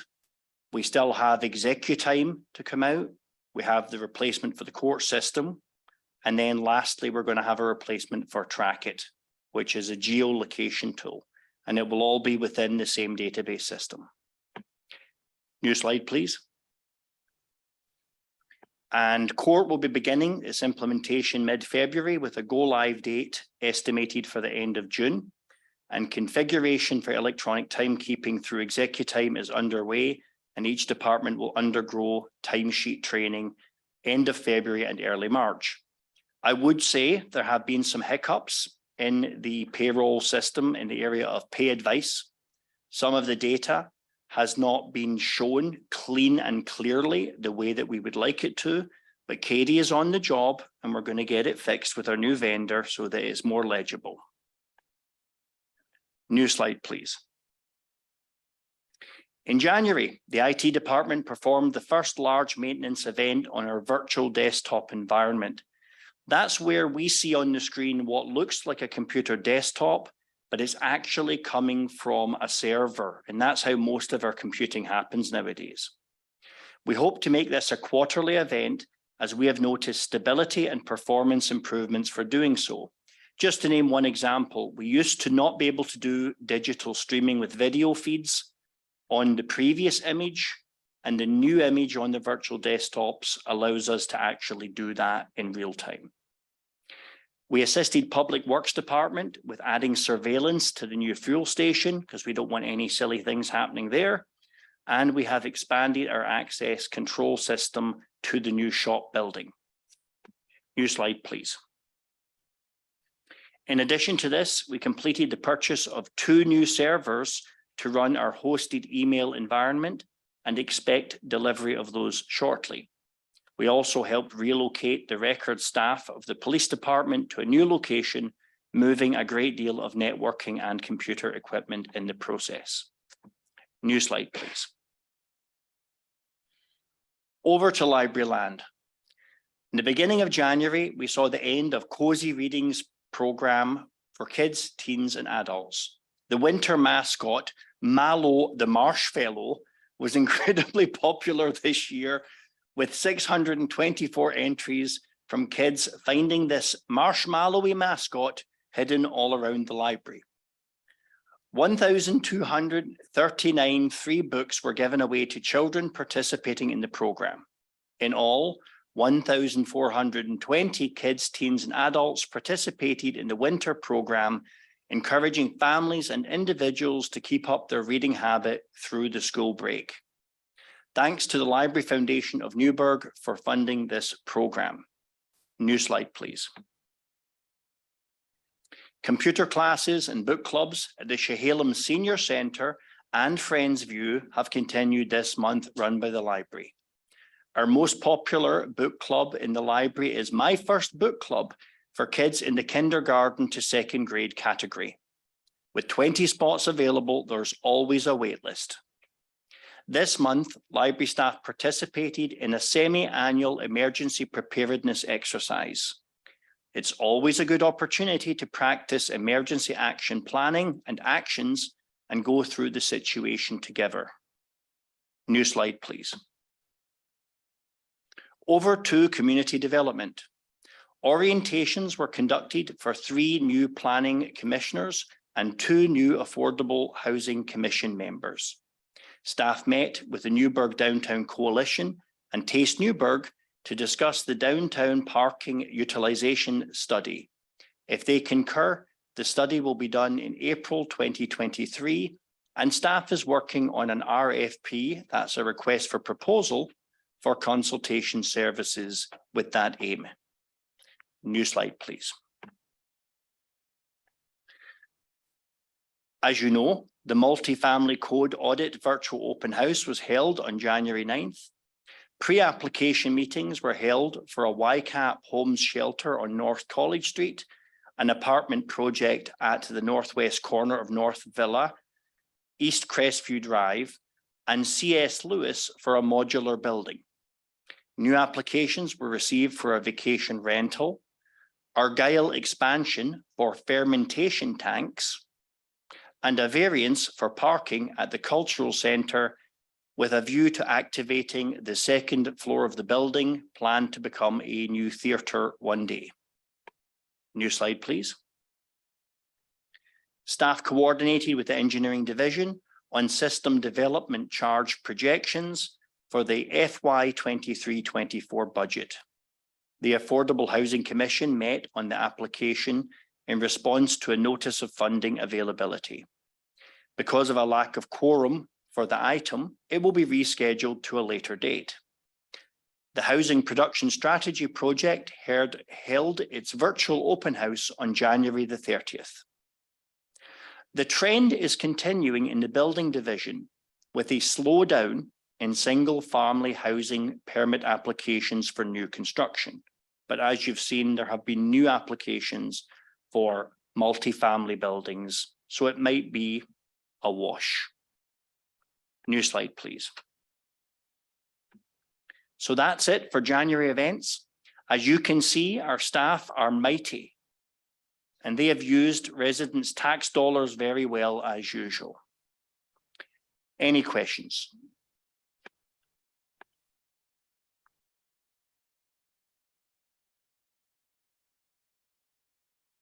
Thank you kindly.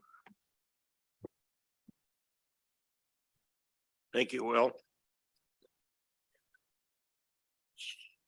Do we have any public comment? Anybody sign for public? comment? I have had no one sign up and Joshua is shaking his head no. So no public comment this evening. Well, that's good because we have a long meeting and we're doing okay. Next will be the consent calendar. We have resolution 2023-3885, the Bell West Pump Station Project Amendment. I assume that everybody's read their councils. Somebody have a motion? I move that we accept this resolution number 2023-3885. I'll second.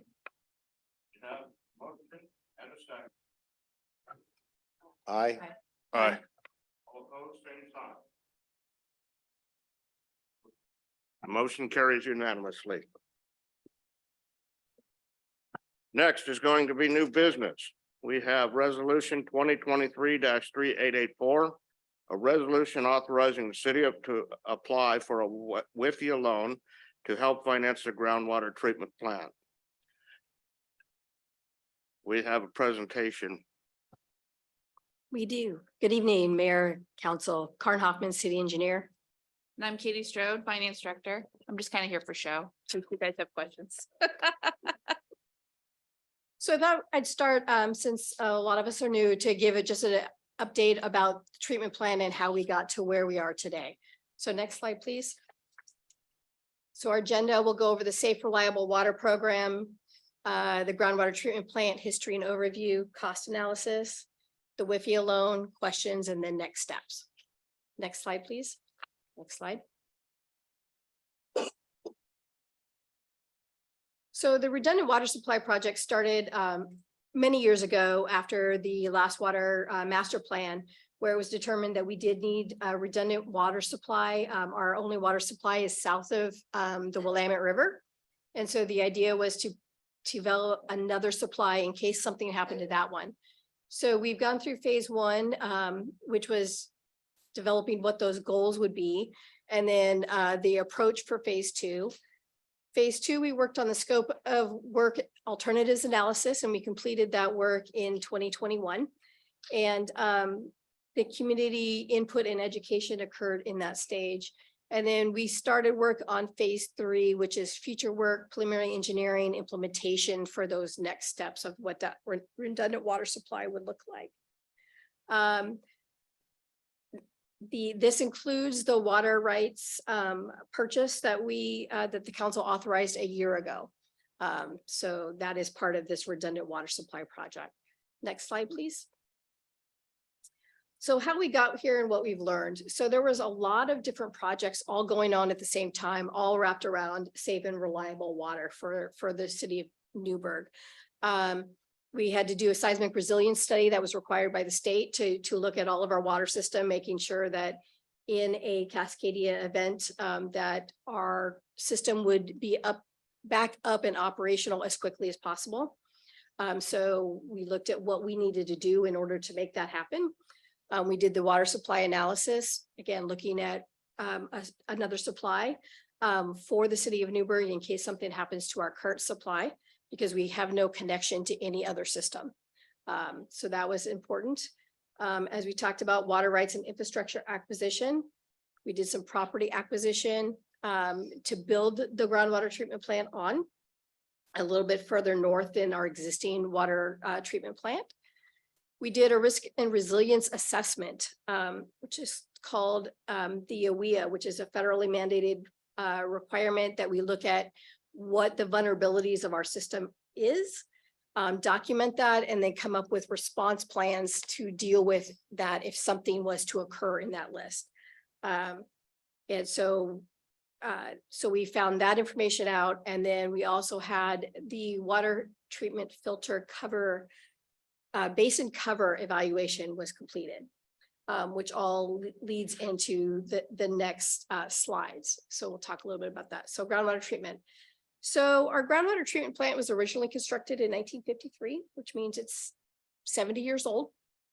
There have been multiple expansions and upgrades in the years since, the latest in 2006.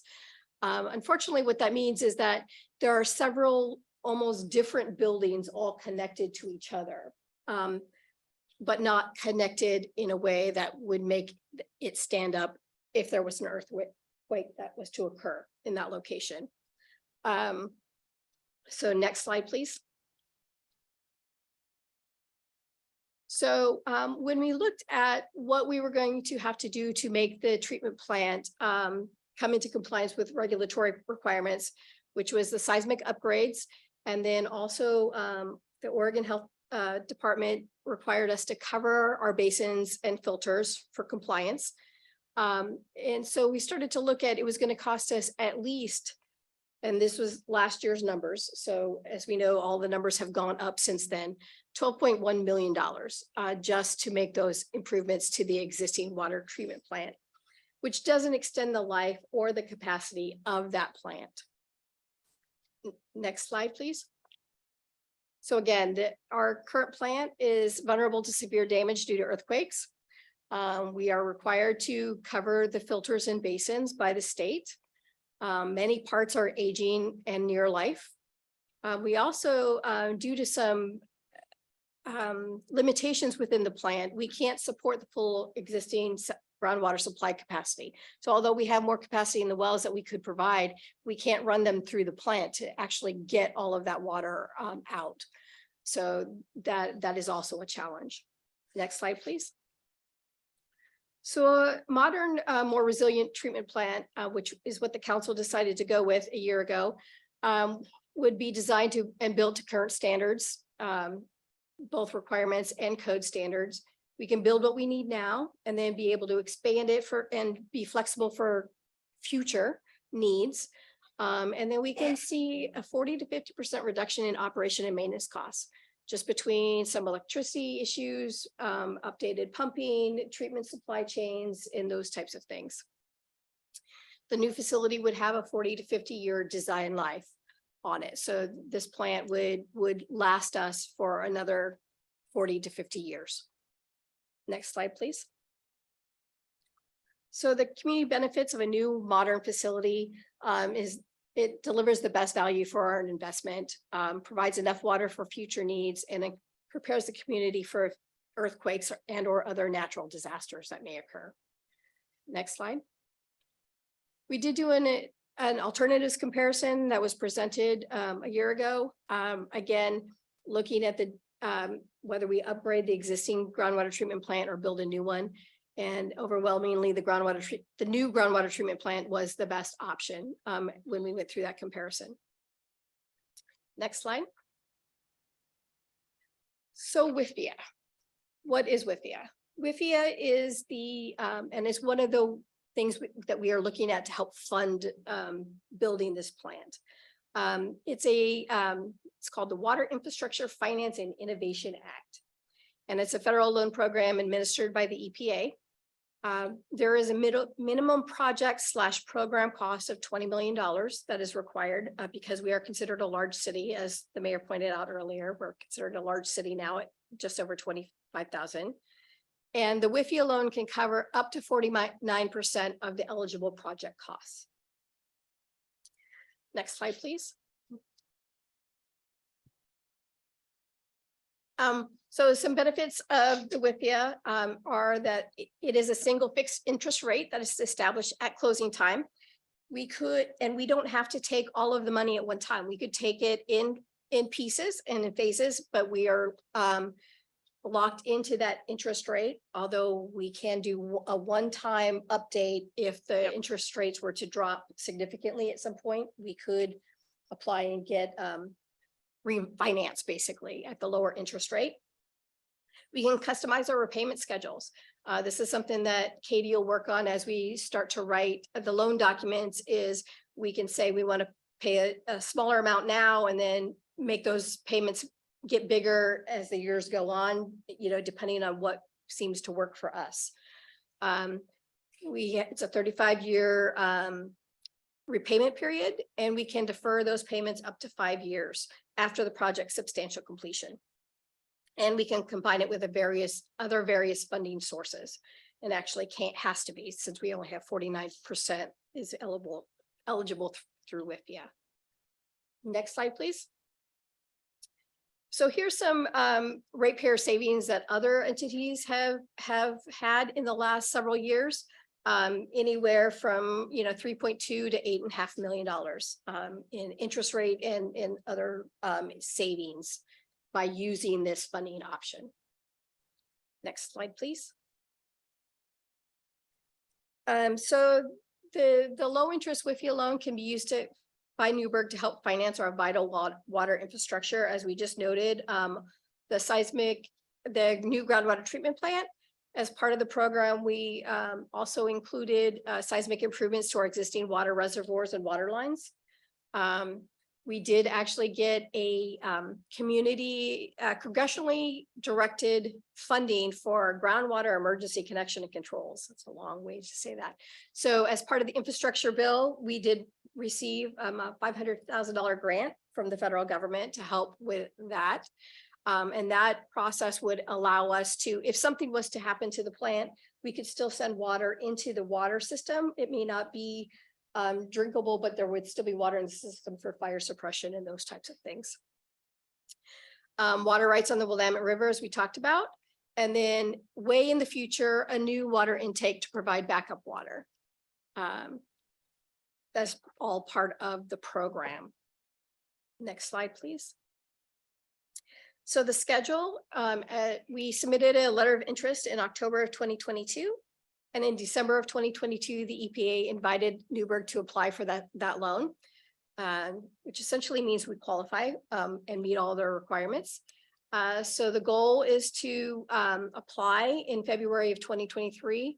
And then it takes about 6 months for all of the loan documents to be finalized through the process.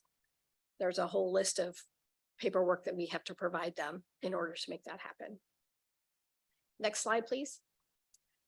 One of the most important things is impacts on the water rates. We did do a pro forma of the water funds and know that the existing water debt will be paid off prior to the start of any loan payments for this loan. And then based on that pro forma, the rates are not projected to be needed to be increased for this in particular. There are some still inflationary increases that are shown, but not to cover the cost of this loan repayment in this project. Next slide, please. Any questions? Can I actually add one thing really quickly? I wanted to also point out that there's different types of loans you can take. There's like general obligation bonds would be like a property tax levy that you would have to go out like on your local ballot for. This one is considered a revenue bond. So we're essentially pledging our future revenue from the water rates. So it was really important that we did that 35-year financial projection to see and make sure that we don't have to increase the water rates above a standard inflationary cost in order to pay for this, because we're essentially saying that we're using future water rates to pay back this loan. Councilor McBride. So Katie, how much, not a strain, for lack of a better word, how much of an impact is this going to be on our cash flow and stuff like that to be able to make these loan payments? So that was part of our 35-year financial projection that we looked at. And we have been saving up a lot of money in the water fund currently. I think we have about, it's like 14.5 million saved up right now in cash in the water fund, so that, you know, we knew this was coming from all of the rate review, that we had been pretty conservative with capital projects and trying to put money away for something like this. So we have a good chunk of cash. And then when we built out the financial projections, it looks like if we keep the inflationary rate at about, I think it was 3.5% was in the model. Yeah, for the next 35 years, that we should be fine with all of our cash. And then after, I think it was after about 5 or 6 years, our cash levels will start to build up again in the fund. So is there any penalty if we end up, you know, managing our money better and we can put extra money on it? Can we do that? Yes, we can. Oh, okay, good. Yeah. Yep, and we also, in part of our modeling that we did, we know we have other capital projects that have to happen at the 10-year mark where we're still going to have this loan, and we're able probably from the projections to cash fund those projects. So that's really good news, that we won't have to take on additional debt for other projects that are in the 10-year mark in future. Mr. Worthy, I can see you have something to say. Thank you, Honourable Mayor. One of the key things about the WIFIA model is its flexibility. We get an extended period to begin the repayments. That means if we continue to pursue the same methods that we have been doing with potential investments or finding more federal money, we won't have to use as much of this debt package. We have flexibility about how we do that. I am confident that we're going to get more federal money. We now have a staff member who's going to help with that, and our new financial management analyst. So we've never had that capability before to aggressively hunt after grants. We've started a line item to accumulate money to help with the water plant. And there's already some interest money in there because of the CD that Katie so wisely initiated last year. We're going to make this work really well. Counselor Wheatley. Okay, so just so I understand, so we have some leftover debt to pay off. Okay, so we're gonna pay that off and we'll have enough to offset Yes. the new loan. So if we only get 49%, we can still pay off whatever's left and put towards this new one. Yeah, I think the existing debt is coming off, I think in fiscal year 25. So I think we have 2 more years to pay that off. And then the water fund will have no debt associated. So that's about the same time that we're gonna probably take out the WIFIA money. But again, we only have to draw what we need at the time. So, you know, we don't have to take the full 17 million or whatever. We can take smaller chunks as we need it. Counselor McBride. So what is the interest rate?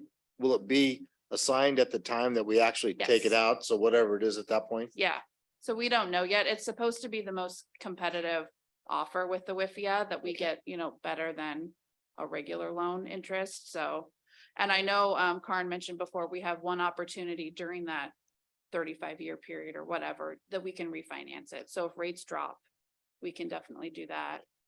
So when I was back on city council back in 2003, I don't know if we ever finished it, but at that point, we were looking at building a pipe under the Willamette for our water, because it was going across the old bridge. Did that ever get done? Are we using that exclusively, or are we still using the pipeline that was on the old bridge?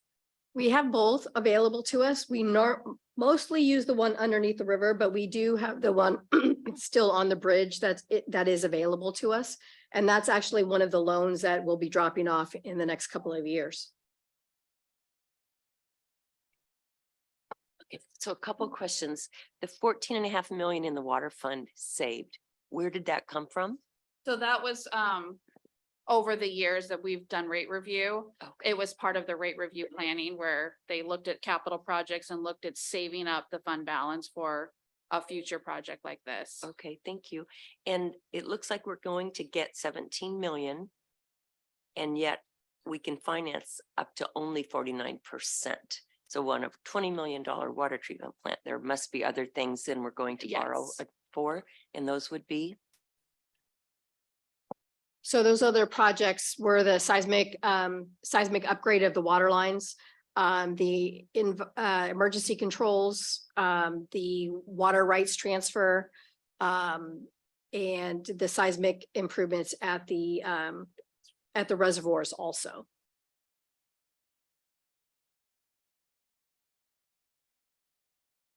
Okay, the water rights transfer. I know we spent over $5 million for the water rights between ARPA funds, and I forget which fund the rest of it came from. Are you talking about adding that to this? Do we already own it? Please explain that. Yeah, so the water rights transfer is actually not yet complete. We have put a down payment on it, but until the state approves the full transfer, we don't pay the final portions out to the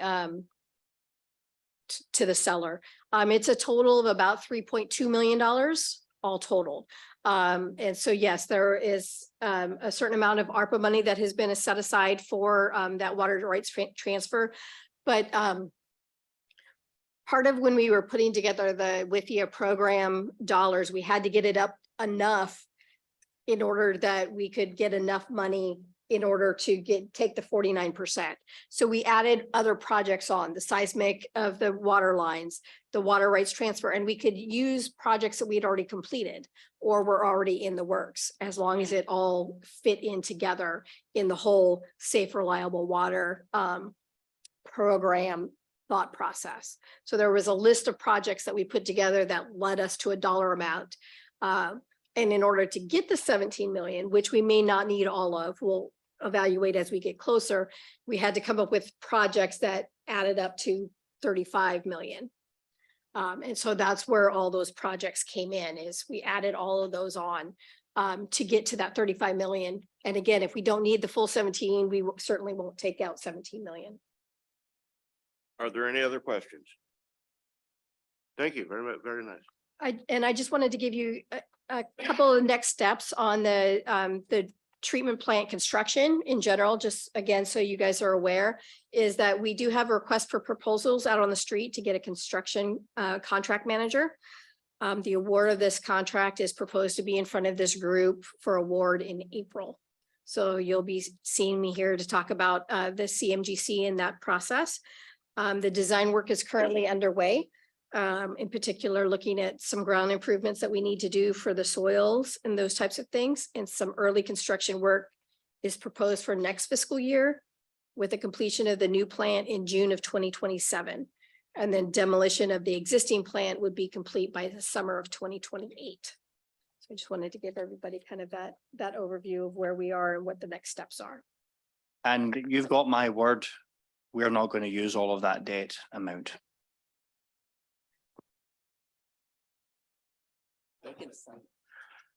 Thank you. So now we are looking for a resolution to approve. What is it we're approving, Will? Resolution 2023-3884.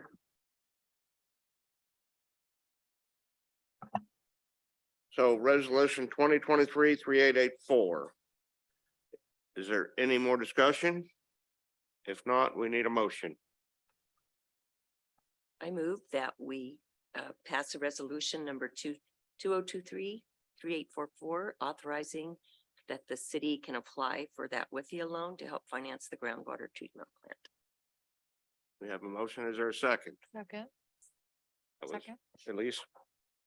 We have a motion and a second. Voice vote okay? Sue? All in favor, say aye. Aye. Aye. Aye. All opposed, same sign. Motion passes unanimously. All right, we're getting late today. I know we have another item 7B on the agenda. We're going to table that for today and bring it up at a future meeting. On to item number 8A. Mayor, is there an impact to tabling that? Is I'm there? sorry, I heard a groan from the back. Is there an impact to tabling that we should know about? just I that don't- we've got a lot, we've got an executive session to go for. I know. And it's gonna take a lot of time, Is, so we probably overscheduled. Well, if there's no objections. What is the, what would be the staff impact to tabling that? I can explain that. So we have a grant that's been awarded from DLCD. We have to submit in all of the final grant paperwork in May, by the end of May, which means that we have to run the housing production strategy past the planning commission, and it has to be in front of the city council. We had tentatively scheduled it for April 17th in case it needed 2 meetings. So your second meeting in April and your first meeting in May, in order to get all of the paperwork put together to submit to the state to get our reimbursement for the money that we've expended with the consultant. So. Thank you. We're still gonna table it and move on to item 8A, which is the spring conference at Seaside, and Will has information on that. So the LOC will be having its regular conference, which they do fairly frequently. And it's a good opportunity for folks to mix with people from other cities, communities, learn more about what LOC does. It's a nice venue. And basically just more opportunities for council education as well as education for staff who may or may not be able to attend that one. So I simply wanted to raise your awareness about that, and it's in the packet. Have a look at that. And if it's something that you're interested in attending or taking part in, let us know so that we can make sure to get, a good attendance at that. Sue, I know this is near to your heart. Do you have some remarks? I saw today and I have to apologize that the staff report I put in the packet is blank. So there are no details and I will email them to you. We shall My get that to apologies. you. Only don't eat too much taffy when you're there. Thank you.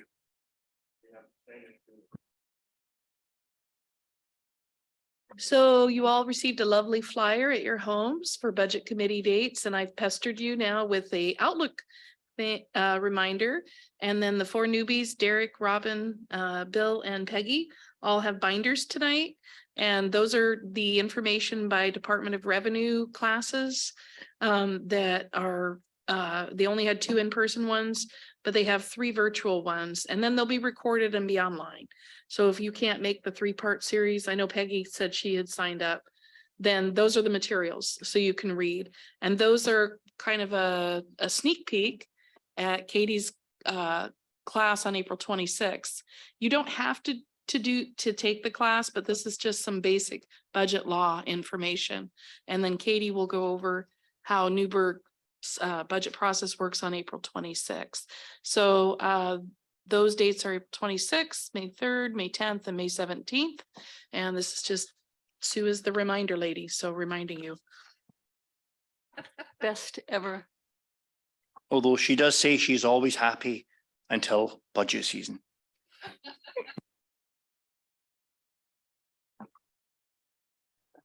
Thank you. I will now read the announcement required to hold an executive session. After the announcement, this meeting will conclude and the council will enter into a separate space not open to the public. The executive session is being held pursuant to Oregon Revised Statute 192.6602F, which allows council to hold an executive session to consider information or records that are exempt by law from public inspection.